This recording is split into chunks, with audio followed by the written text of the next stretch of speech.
விசாரணை என்ற பெயரில் அந்த சவுக்கு யூடியூப் சேனலோட அந்த ஆக்சஸே, இந்த பாஸ்வேர்டு இவற்றை எல்லாமே முடக்கி விட்டார்கள். இந்த சவுக்கு சேனலோட ஆக்சஸ் இன்னைக்கு காவல்துறை கட்டுப்பாட்டில் இருக்குது. ஸோ இதோட நோக்கம் என்னென்னா, சவுக்கு மீடியா செயல்படவே கூடாது. சவுக்கு மீடியா செயல்படாவிட்டால் இந்த ஆட்சியாளர்களையும் அதிகாரிகளையும் எதிர்த்து யாரும் கேள்வி கேட்க மாட்டார்கள்.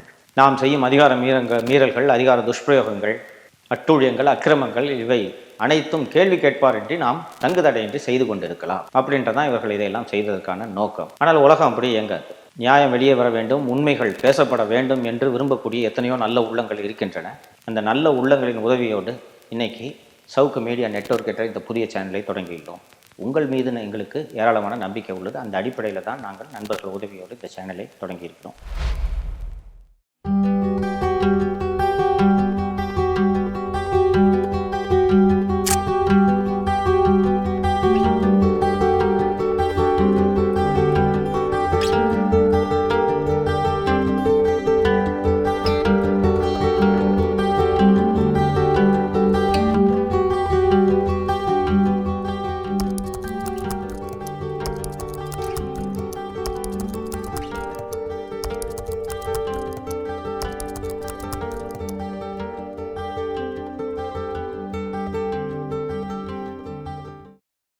வணக்கம் சவுக்கு மீடியா நேயர்களே. இன்றைய அரசியல் அரட்டையில் தமிழ்நாட்டில் நடந்த முக்கியமான அரசியல் மற்றும் சமூக நிகழ்வுகளை பற்றி விவாதிக்க இருக்கிறோம். வாருங்கள் சார். வணக்கம் சார். வணக்கம் மாலதி. வணக்கம் நிதிஷ்.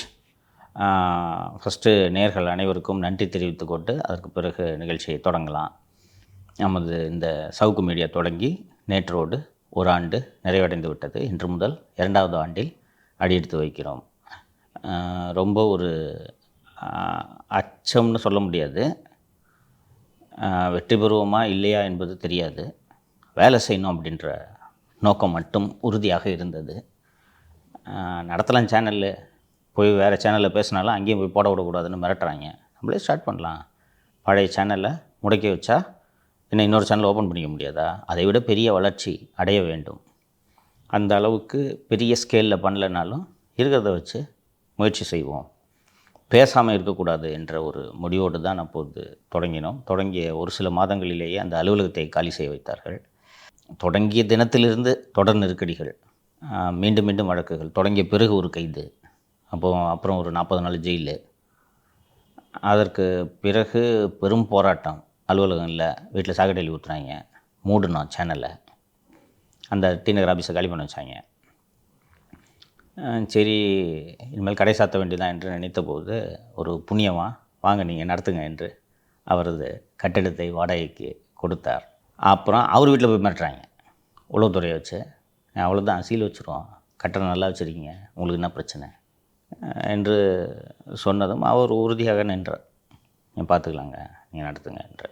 அதற்கு பிறகு சரி, வீட்டு ஓனர்கிட்ட மிரட்டி காலி பண்ண வைக்க முடியாதுன்னு தெரிஞ்சு போச்சு. அவன் போயா அப்படின்ட்டாங்க. காலி பண்ண வைக்க முடியாதுன்னு தெரிஞ்சவுடனே சரி இவங்கள தூக்கலாம் என்று இன்று வரை நெருக்கடியை சந்தித்து கொண்டிருக்கிறோம். அதெல்லாம் மீறி இன்றைக்கி நாம் நிற்கிறோன்னா, இந்த ஒரு ஆண்டு காலத்தில் நாம் அடைந்த வளர்ச்சி என்பது பிரம்மாண்டமானது. இன்றைக்கி ஒரு தற்பெருமை இல்லாமல் ஒரு தன்னடக்கத்தோடு சொல்லிக்கொள்ளலாம் என்று நினைக்கிறேன். பொலிட்டிக்கல் சேனலில் தமிழில் நம்ம தான் நம்பர் 1 இருக்கிறோம் என்று சொன்னால் அது மிகையாகாது. சார், ஒருத்தர் அனாலிஸ் பண்ணி போட்டிருந்தாருங்க சார். மெயின் ஸ்ட்ரீம் மீடியா இருக்கு இல்லையா, புதிய தலைமுறை, சன் டிவி, அவங்களெல்லாம் விட நம்ம முதல்ல இருக்கோம். அவங்களுக்கும் நம்மளுக்குமான கேப்பு ரொம்ப பெருசு. ஆமாம். ஸோ ஒரு அந்த இடத்துக்கு நாம் வளர்ந்ததற்கு மிக முக்கியமான காரணம் நேயர்கள் நமக்கு தொடர்ந்து அளித்து வரும் ஆதரவு தான். அதனால் என்றென்றைக்கும் நமது பார்வையாளர்களுக்கும் நேயர்களுக்கும் நாம் பெரும் நன்றி கடன் பட்டிருக்கிறோம். உங்களோட ஆதரவு இல்லைன்னா நாங்கள் இந்த அளவுக்கு சஸ்டெயின் பண்ண முடியாது. இந்த ப்ரெஷரு, போலீஸ் கேஸு, தினந்தோறும் ஐஸ்கிரீமு, மற்றவர்களும் கொடுக்கக்கூடிய இந்த நெருக்கடியெல்லாம் நாங்கள் வித்ஸ்டாண்ட் பண்ணுறது நீங்கள் அளிக்கிற ஆதரவில் தான். அதனால் இந்த ஒரு வருஷத்தில் அடைந்த இந்த வளர்ச்சி என்பது நிறைவாக இருக்கிறது. அடுத்த ஆண்டுக்குள் இன்னும் பெரிய வளர்ச்சி அடைய வேண்டும் என்ற உத்வேகத்தை இந்த வளர்ச்சி கொடுத்துருக்கிறது. அதனால் நாளைக்கு லஞ்சுக்கு போகலாம். அதனால் அத்தனை பேருக்கும் நன்றியை தெரிவித்து கொண்டு மீண்டும் ஒரு முறை அத்தனை பேரும் சப்ஸ்கிரைப் பண்ணுங்கள் என்ற கோரிக்கையை வைத்துக்கொண்டு நிகழ்ச்சிக்கு போகலாம். சார், இந்த நெல் சாகுபடியில் 3 மடங்கு நெல் சாகுபடி வந்தாலும் கூட இந்த நெல் சாகுபடிக்கு போகிறதுக்கு முன்னாடி ஒரு தகவலை, ஒரு சின்ன டெவலப்மெண்ட் அதை சொல்லிட்டு போனால் சரியாக இருக்கும்னு நினைக்கிறேன்.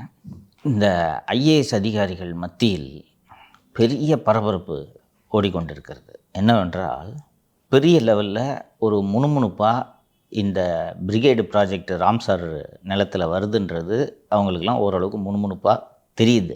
சீஃப் செக்ரட்டரியும் அவர் ஒய்ஃபும் சேர்ந்து பெரிய அமௌண்ட்டை பார்த்துட்டாங்க இதில் அப்படின்றதும் தெரியுது. இதில் என்ன ஒரு வேதனையான விஷயம்னா, சீஃப் செக்ரட்டரிக்கும் அவர் ஒய்ஃபுக்கும் மார்க்கெட்டில் நேர்மையான அதிகாரின்னு பேர் வேறு இருக்குது. இருக்கிறதுலே 1ஆம் நம்பர் மலை முழுங்கி இவங்க 2 பேர் தான். ஸோ இவங்க 2 பேரும் பண்ணுறாங்க. தலைமைச் செயலாளரே செய்யும்போது யார் இதில் தலையிட முடியும்? அப்புறம் ரொம்ப யோக்கிய மாதிரி ஒரு அதிகாரி சீன் போட்டுட்ருப்பார். இப்போ போயிட்டார் மத்திய அரசு பணிக்கு, அன்சுல் மிஸ்ரா. இவர்கள் எல்லாம் சேர்ந்து பெரிய அமௌண்ட்டை வாங்கியிருக்காங்க. இது அரப்பூரில் ஒரு ஜெயராமன் ப்ரெஸ் மீட்டில் 100 கோடி வரைக்கும் பிரைபு, லஞ்சம் மட்டும் 100 கோடி இதில் இருக்கும் அப்படின்ட்டு சொல்கிறாரு. கூட இருக்கும். ஏன்னா பல்வேறு மட்டங்களில் அவர்கள் பணம் தர வேண்டும். இவ்வளோ பெரிய லிஸ்டர்டு கம்பெனியாக போய் முட்டு சந்தில் மாட்டினாங்கன்றது தெரியல. ஆனால் இதில் என்ன இவர்களுக்கு துணிச்சல் என்று கேட்டால், அறப்போர் இயக்கம் போல் யார் இதை மெட்டிகுலஸாக வேலை செஞ்சு அம்பலப்படுத்துவா? நம்ம கேஸோட போராடுறதுக்கே நேரம் சரியாக இருக்குது. ஸோ ரொம்ப மெட்டிகுலஸாக ஆர்டிஐலாம் போட்டு ரெவன்யூ ரெக்கார்ட்ஸ் 1911 ரெவன்யூ ரெக்கார்ட்ஸ் எல்லாம் எடுத்திருக்காங்க. 1911 ரெவன்யூ ரெக்கார்ட்ஸு, இப்போ இருக்கிற ரெவன்யூ ரெக்கார்ட்ஸு எல்லாத்தையும் எடுத்து அவர் ஜெயராமன் எப்போவுமே மெட்டிகுலஸாக வேலை செய்யக்கூடியவர். ரொம்ப ஒரு விஷயத்தை எடுத்தார்னா தரவாக பண்ணுவார். இது போல் அறப்போர் இதை கையில் எடுத்து இப்படி நோண்டி விடுவாங்க அப்படின்றத யாரும் எதிர்பார்க்கல. அண்டு நான் சொன்னது போலவே எவ்வளோ தரவாக ஜெயராமன் இருப்பார்னா, ஃபஸ்ட்டு கம்ப்ளைண்ட்டு லஞ்ச ஒழிப்புத்துறை அவங்க ரெஜிஸ்டர் பண்ண மாட்டாங்கன்றதுலாம் ஜெயராமனுக்கு தெரியும். கம்ப்ளைண்ட்டு அதுக்கப்புறம் நீதிமன்றத்துக்கு செல்ல வேண்டியது தான். அதை கொடுத்த கம்ப்ளைண்ட்டை வழக்கம் போல் நாங்கள் தலைமைச் செயலகத்துக்கு அனுப்பி வச்சுட்டோன்ட்டு டிவிஎஸ்சியில் ஒரு என்டாஸ்மெண்ட் கொடுப்பாங்க. ஆட்சி மாறும் அல்லவா?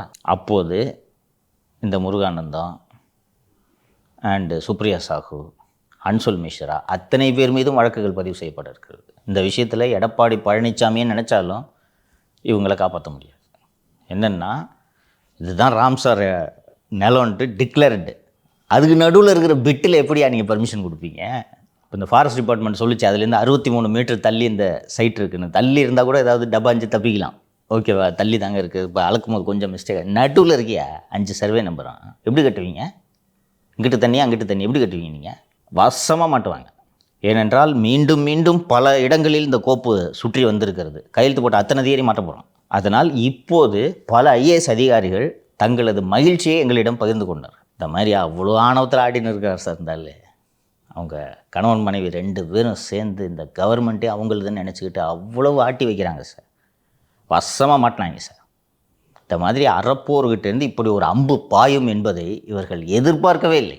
ஒரு எக்ஸாம்பிளுக்கு யோசிச்சு பாரு, அறப்போர் இதை எடுக்கலை, எப்படி வெளில வந்திருக்கும்? பின்னொரு நாளில் யாராவது இதை எடுத்து பண்ணால் கட்டடம் பாதி எழுப்பியிருப்பாங்க. அப்போது புதிய ஆட்சி வந்திருந்தாலும் சரி விடுங்க, இதை அட்ஜஸ்ட் பண்ணிட்டேன், ராம்சார் நிலத்தை வேணால் கொஞ்சம் சுருக்கிக்கலாம், ஏதாவது செய்து தப்பித்திருப்பார்கள். ஸோ இந்த மொட்டிலேயே கருக்கிட்டாங்க அறப்போர். இந்த முளைக்கும் போதே ஆசிட் அள்ளி ஊற்றிட்டாங்க. ஸோ இந்த project it is never going to take off and there is going to be a pro. அவர் ஜெயராமனும் விட மாட்டார், நீதிமன்றத்துக்கு போவார். வசமாக மாட்டினாங்க. இந்த அதிகாரிலாம் இப்படி தான் போய் மாட்டுவாங்க. இவ்வளோ ஆணவத்தோடு ஆடுறீங்களே, குறைஞ்சது நேர்மையாக இருக்கணும்ல. நேர்மையாகவும் இல்லாமல் இவ்வளோ ஆணவம் உங்களுக்கு எங்கேருந்து வந்துச்சு? நல்லா மாட்டினாங்க. ஐஏஎஸ் அதிகாரிகள் அவர்களது மகிழ்ச்சியை பகிர்ந்து கொண்டார்கள். அவர்களது மகிழ்ச்சியை நானும் இந்த நிகழ்ச்சி மூலமாக பகிர்ந்து கொள்கிறேன். இப்போ ஸ்டார்ட் பண்ண அந்த நெல் சார், நீங்கள் ஒன்று சொன்னீங்க, இதை யார் வெளிக்கொண்டு வர போகிறா, அதை அவங்க எதிர்பார்க்கலன்னு சொன்னீங்க சார். இப்போது நாமெல்லாம் வந்து பார்த்திங்கன்னா சாதாரண உலகின் நண்பர்கள், ஆனால் பூ உலகின் நண்பர்கள்னு ஒருத்தவங்க இருக்காங்க. அவங்க மேலே கூட பயம் இல்லையாங்க சார்? அவங்கெல்லாம் நிலைவித்துவான்கள் ஆகிவிட்டார்கள் என்பது இவர்களுக்கு நன்றாக தெரியும் அல்லவா? அந்த அமைப்பை சேர்ந்தவர்கள் எல்லாம் இந்த அரசாங்கத்தின் நிழல் முதல்வராக சில மாதங்களுக்கு முன்பு வரை வலம் வந்து கொண்டிருந்த யூசியோட நெருங்கிய நண்பர்கள் தான் அந்த அமைப்பினர். அவர்கள் பூவுலகி நண்பர்களிலிருந்து திமுகவின் நண்பர்களாக 2021 மே முதல் மாறிவிட்டார்கள். மற்றதை விடுங்க, மற்றதெல்லாம் கூட நான் பெருசுப்படுத்தலை. சுற்றுச்சூழல் தானே உங்கள் வேலை. பரந்தூரில் இது நடந்துன்னு இருக்குது. பேசுனீங்களா நீங்கள்? வேறு எந்த பெரிய அமைப்பும் பரந்தூரை தொடவே இல்லை. அந்த ஜனங்க ஒண்டியால் தனியாக கஷ்டப்பட்டு இருந்தாங்க. யாருமே அவர்களுக்கு துணைக்கு போகவில்லை. ஃபஸ்ட்டு நான் போகிறேன், போனதுக்கு கேஸு எம்எல்ஏ. அப்புறம் அந்த ஜனங்க தனியாக போராடிட்டு இருந்தாங்க. அப்புறம் அண்ணன் திரு சீமான் சென்றார் என்ற நினைவு. வேறு ஒரு சில கட்சிகள் மட்டும் அங்கே சென்றன. இந்த அமைப்பு போகவே இல்லை. அப்புறம் விஜய் போன பிறகு இதுக்கு பெரிய அளவில் ட்ராக்ஷன் கிடைச்சிது. அதற்கு பிறகு இந்த அமைப்பு பூவுலகி நண்பர்கள் அப்புறம் தான் லேசாக தூங்கி எழுந்திரிச்சு, ஐயோ பாருங்கள் இது சுற்றுச்சூழல்லாம் சொல்லிட்டு இருந்தாங்க. இது இப்போ இந்த சென்னை வெள்ளத்தை சந்திக்க போகுது, ஜென்மத்துக்கும் பறந்துட்டு வராது. அதனால் ஏகனாபுரம் மக்கள் இது குறித்து எந்த அச்சமும் பட தேவையில்லை என்பதை இயற்கை அவர்களுக்கும் அத்தனை பேருக்கும் உணர்த்தி இருக்கிறது. சார், இந்த ஆண்டு சாகுபடி மும்மடங்கு வந்தாலும் அதை எதிர்கொள்கிற மாதிரி கிட்டத்தட்ட ஒரு 808 இந்த கொள்முதல் பண்ணுற நிலையங்கள்லாம் அமைச்சாங்களாம் சார். ஆனாலும் ஏன் சார் இப்படி மழையில் நனைஞ்சு எல்லாம் வேஸ்ட்டாக போச்சு சார்? நிதிஷ், கொள்முதல் பண்ணுற நிலையங்களை நீங்கள் அமைத்திருந்தீர்கள் என்றால் நெல் ஏன் முளைக்கிறது? திரு பழனிசாமி அவர்கள் தஞ்சை, நாகப்பட்டினம் மாவட்டங்களுக்கு இந்த ஆய்வுக்காக, இந்த நெற்பயிர்களை ஆய்வு செய்வதற்காக அவர் சென்றிருந்த போது அங்கே ஒரு பெண்மணி என் நெல் முளைச்சி போச்சு என்று பழனிசாமியிடம் புகார் தெரிவிக்கிறார். புகார் தெரிவித்து புலம்பியிருக்கிறார். ஒரு துணை முதல்வர் அங்கே ஆய்வுக்கு போயிட்டு நாங்கள் செக் பண்ணோம், அந்த பெண்ணோட நிலத்தில் அறுவடையே இன்னும் நடக்கலை, ஆனால் நெல் முளைச்சி போச்சுன்னு புலம்புறாங்க என்று அவர் சொல்லியிருக்கிறார். முன்ன பின்ன விவசாய நிலத்தை பார்த்ததே இல்லை. சினிமாவில் செட்டு போட்ட விவசாய நிலத்தை தவிர இவங்கெல்லாம் எதுவும் பார்த்ததில்லைன்றதுக்கு இது ஒரு உதாரணம். அறுத்து போட்டால் தான் முளைக்கணும்னு அவசியம் இல்லை. நெல் கதிர் இருக்குல்ல, அது கதிர் முத்தின உடனே குறிப்பிட்ட காலத்துக்குள்ளே ஒரு அதிகபட்சம் 4 நாட்கள் 5 நாட்குள்ளே அறுத்துடணும். அறுக்கலைன்னா வெயிட்டு தாங்காமல் சாஞ்சிரும். சாய்மா சாஞ்சு அப்படியே முளைக்கும். அது முளைக்கிறது இல்லையா? அறுவடை பண்ணலன்னா நெல் முளைக்காதா? ஒன்று பண்ண வயலை பார்த்துருக்கீங்களா நீங்கள்? இந்த மக்கள் பாதிக்கப்பட்டிருக்காங்களே, அவங்களுக்கு ஒரு நிவாரணம், சரி வேண்டாம், அந்த வார்த்தை வேண்டாம், இழப்பீடு, ஏன்னா அவருக்கும் அந்த வார்த்தை அதனால் இழப்பீடு தர வேண்டும் என்று. நிவாரணம்னா என்ன? வேண்டாம், ஏன் சரியான வார்த்தை இல்லையா? அவருக்கு வேண்டாம். ஓகே ஓகே, இழப்பீடு கொடுக்க வேண்டும் என்று அதுதானே உங்களுக்கு எண்ணமாக இருக்கணும். நடந்து போச்சு, ஏன் ப்ளேம் பண்ணுறீங்க? இதெல்லாம் பாரதூர தாக்கத்தை ஏற்படுத்தும் என்பதை உதயநிதி புரிந்து கொள்ள மறுக்கிறார். அதிகாரிங்க ஏதாவது சொல்லுவாங்க, சார் அந்த அம்மா வயல் அறுக்கவே இல்லை சார், நீங்கள் இப்படி சொல்லுங்கள் சார்னா அந்த அம்மாவை மொக்க பண்ணுறதா நினச்சிக்கிட்டு நீங்கள் ஒட்டுமொத்த விவசாயிகளின் மனதை புண்படுத்துகிறீர்கள் என்பதை அவர் புரிந்து கொள்ள வேண்டும். ஒரே வார்த்தை, பிரச்சனை இருக்குங்க, முளைச்சிருக்கு, உண்மைதாங்க, நாங்கள் இழப்பீடு, அந்த வார்த்தை இல்லை, இழப்பீடு வழங்குகிறோம், முடிஞ்சு போச்சா? இப்படி தானே நீ அந்த இந்த நெருப்பு எரிஞ்சிக்கிட்டு இருக்குன்னா அதை அணைக்கணும். எண்ணெய் அள்ளி ஊற்றுற எல்லா டெல்டா விவசாயம் இன்றைக்கி அவசப்பட்டு இருக்கிறான்ல ஒட்டு மொத்தமாக. அவங்ககிட்ட போயிட்டு பொய் சொல்லுது அந்த அம்மான்னு நீ சொல்லி இன்னைக்கு என்னையா கிடச்சிது? பொய்யே சொல்லட்டுமேன்றேன், ஏன் கன்ஃபரண்ட் பண்ணுறீங்க? பொய் சொல்லிட்டு அந்த அம்மா எடப்பாடி பழனிசாமி வந்தாருன்றதுக்காக அறுக்காத வயல முளைச்சி போச்சு என் நெல்லுன்ட்டு பொய்யே சொல்லியிருக்கட்டுமே. நாங்கள் செக் பண்ணி அதிகாரி இன்னொன்று சும்மா தூக்கி நீங்கள் கொடுக்க போகிறதில்ல. அந்த அம்மா வந்து இப்போ ஒரு வேளை பொய் சொல்லியிருக்குதுன்னு வச்சாலும், எங்கம்மா வயலில் முளைச்சிருக்குன்னு சொன்னி, எங்கே? இல்லைங்க இந்த அம்மா அறுத்து மில்லுக்கு ஏற்றி விட்டுருச்சு அப்படின்னு சொன்னால் நீங்கள் இழப்பீடு கொடுக்க போகிறீங்களா? எதுக்கு இப்போ கன்ஃபரண்ட் பண்ணுறீங்க? அப்போ இதில் ஏன் இப்படி கன்ஃபரண்ட் பண்ணுறீங்க? அந்த அம்மாவை சொன்னதை மறுக்கணும், அந்த அம்மாவை ஒரு பொய்யர் என்று நிரூபிக்க வேண்டும் என்று உங்கள் மனதில் ஏன் தோன்றுகிறது என்றால் உங்களது ஆணவம். அந்த கருணையோடு அந்த மக்களை நீங்கள் அணுகலை. நான் சொன்னது போல் பொய்யே சொல்லியிருக்கட்டுமே. நாங்கள் சரி பண்ணுறோங்க, சிக்கல் இருக்குது, சரி பண்ணுறோம், எதிர்பாராத பம்பர் கிராப் இந்த வருஷம் சரி பண்ணுறோம் சொன்னீங்கன்னா முடிஞ்சு போச்சா? விஷயம் முடிஞ்சிருச்சா? திரு பழனிசாமி அவர்கள் அங்கே போனதுனால தான் நீங்கள் போனீங்க. என்றைக்கா வந்து நீங்கள் ப்ரொக்யூர்மெண்ட் சென்டருக்கு, கொள்முதல் நிலையங்களுக்கெல்லாம் என்றைக்கா போயிருக்கீங்க நீங்கள்? ஒரு அமைச்சர் அவர்கள் சொல்கிறாரு, பன்னீர்செல்வம், நாங்கள் இவ்வளோ கொள்முதல் நிலையங்கள் அமைத்திருக்கிறோம் என்று. ஏன் முளைக்குது? நீங்கள் அமைச்சிருந்தீங்கன்னா ஏன் முளைக்குது? கொள்முதல் நிலையங்கள் இருக்கிறது, நானும் மறுக்கலை, கொள்முதல் நிலையங்கள் இருக்கிறது. கொள்முதல் செய்த நெல்லை எங்கே வைத்திருக்கிறீர்கள்? ஊரில் உறவினர்கிட்ட ஃபோன் பண்ணி கேட்கும்போது என்னப்பா ஆச்சு அப்படின்ட்டு விவரத்தை கேட்கும்போது, அண்ணே சீக்கிரம் பண்ணவங்க, அதாவது அக்டோபர் மாதம் ஃபஸ்ட் வீக்லேருந்து அறுவடை ஸ்டார்ட் ஆகிடும், செப்டம்பர் எண்டுலேருந்து அறுவடை ஸ்டார்ட் ஆகிடும். ஃபஸ்ட்டு கொடுத்தவங்க எல்லாம் காய வச்சு பட்டுன்னு ஏற்றி அனுப்பிச்சிட்டாங்க. இப்போ அக்டோபர் 2வது வாரத்தில் உன்னோட நெல் அறுவடைக்கு தயாராக இருக்குது, அறுக்க முடியாது. அந்த அம்மா ஏன் அறுக்காமல் வச்சுருக்கு? அந்த அம்மாவுக்கு தெரியாதா கதிர் தலை சாஞ்சிடுச்சு முளைக்க போகுதுன்னு தெரியாதா? அறுத்து எங்கே கொண்டு போவ? அறுத்துட்ட, அறுக்கிற கூலி வேறு தரணும். ஆமாம், அறுத்து அங்கே கொண்டு போனேன்னா வெளியே நின்றுக்கிறீங்க, அதை இது உள்ளே போய் கொள்முதல் பண்ண முடியாமல். அதுதான்ப்பா, ஏற்கனவே கொள்முதல் செய்த மூட்டைகள் எடுத்து செல்லப்படாமல் அங்கேயே நிற்கிறது. இப்போ உன்னோடது அறுத்து எங்கே வைப்ப? அப்போ அதை நீ காலி பண்ணணும். கொள்முதல் நிலையங்கள் இருக்குது, கொள்முதல் நிலையங்கள்லாம் அடுக்கிறதுக்கு இடம் எங்கே இருக்கிறது? ஏற்கனவே கொள்முதல் செய்த நெல்லை நீங்கள் வேறு இடங்களுக்கு மாற்றிவிட்டு இந்த கொள்முதல் நிலையங்களில் இடத்தை தயாராக வைத்திருந்தால் அந்த அம்மா ஏன் அறுக்காமல் இருக்குது? நீங்கள் வக்கனையாக பேசுகிறீங்களே, அறுக்கவே இல்லை இந்த அம்மா, போய் சொல்லுதுன்றீங்களே, ஏன் அறுக்காமல் இருக்குது? அந்த அம்மா அதான் சார் சொல்லியிருக்காங்க, நெல் ஃபுல்லாக தேங்கி கிடக்கு, நான் எப்படி அறுப்பேன், அதனால தான் நான் அறுக்காமல் வச்சுருந்தேன் அப்படின்னு சொல்லிட்டு தம்பி கொஞ்சம் யோசிச்சு பாரு. 3, 4 மாதம் 5 மாதம் அந்த நான் சொன்னது போல் அந்த நாற்றுலேருந்தே அதை பார்த்து பிள்ளை வளர்க்குற மாதிரியே வளர்ப்பாங்க, ரைட்டா? இது வளர்ந்து அறுவடை பண்ணலன்னா அது கீழே விழுந்து முளைச்சி போகுதுன்றது அவங்களுக்கு தெரியாது. பைத்தியமாவங்க, அவங்க வாழ்கிறாங்க, அதான் அவங்க வாழ்க்கை, அவங்களுக்கு தெரியாதா? இன்னொன்று 2 நாளில் அறுக்கலைன்னா அது தலை சாஞ்சு முளைக்க போகுது. இன்னொன்று அந்த இண்டிகேஷன் தரும் உனக்கு, புரியுதா? அப்படியே இந்த கதிர் வளர்ந்து தலை சாய ஆரம்பிக்கும், அப்போ பட்டன் நடத்தணும். அப்போ இது மொத்த வயலும் தலை சாஞ்சு முளைக்க போகுதுன்றது அந்த அம்மாவுக்கு தெரியாதா? நீங்கள் சொன்ன மாதிரி அரசே கன்ஃபரண்ட் பண்ணுது. டிஎம்கே ஐடி விங் மைண்ட் செட்லேயே அரசே இயங்குதோ? இப்படி அடாவடி பண்ணி எல்லாத்தையும் மறுத்து நாம் சொன்னதான் உண்மைன்னு நிறுவிடலான்ட்டு இவங்க நம்புகிறாங்க. ஊடகங்களும் துணை புரிஞ்சுக்கிட்டு இருக்குல்ல. ஊடகங்கள் போய் எடுத்துகிட்டு இந்த விகடனில் போய் அந்த பெண்ணுக்கிட்ட பேட்டி எடுத்து போட்டுட்டாங்க. சொல்லன்னா துணை முதல்வரே சொல்லி விட்டாரு, அது தவறாக இருக்குமா? இவங்களோட ஆணவத்தின் வெளிப்பாடு தான் இது. தப்பு நடந்துருச்சு, ஃபஸ்ட்டு தப்பு நடந்துருச்சுன்னா கன்ஃபரண்ட் பண்ணாமல் ஃபஸ்ட்டு அந்த அதுலேருந்து டபாஞ்சு தப்பிக்கிறதுக்கு பார்க்கணும்.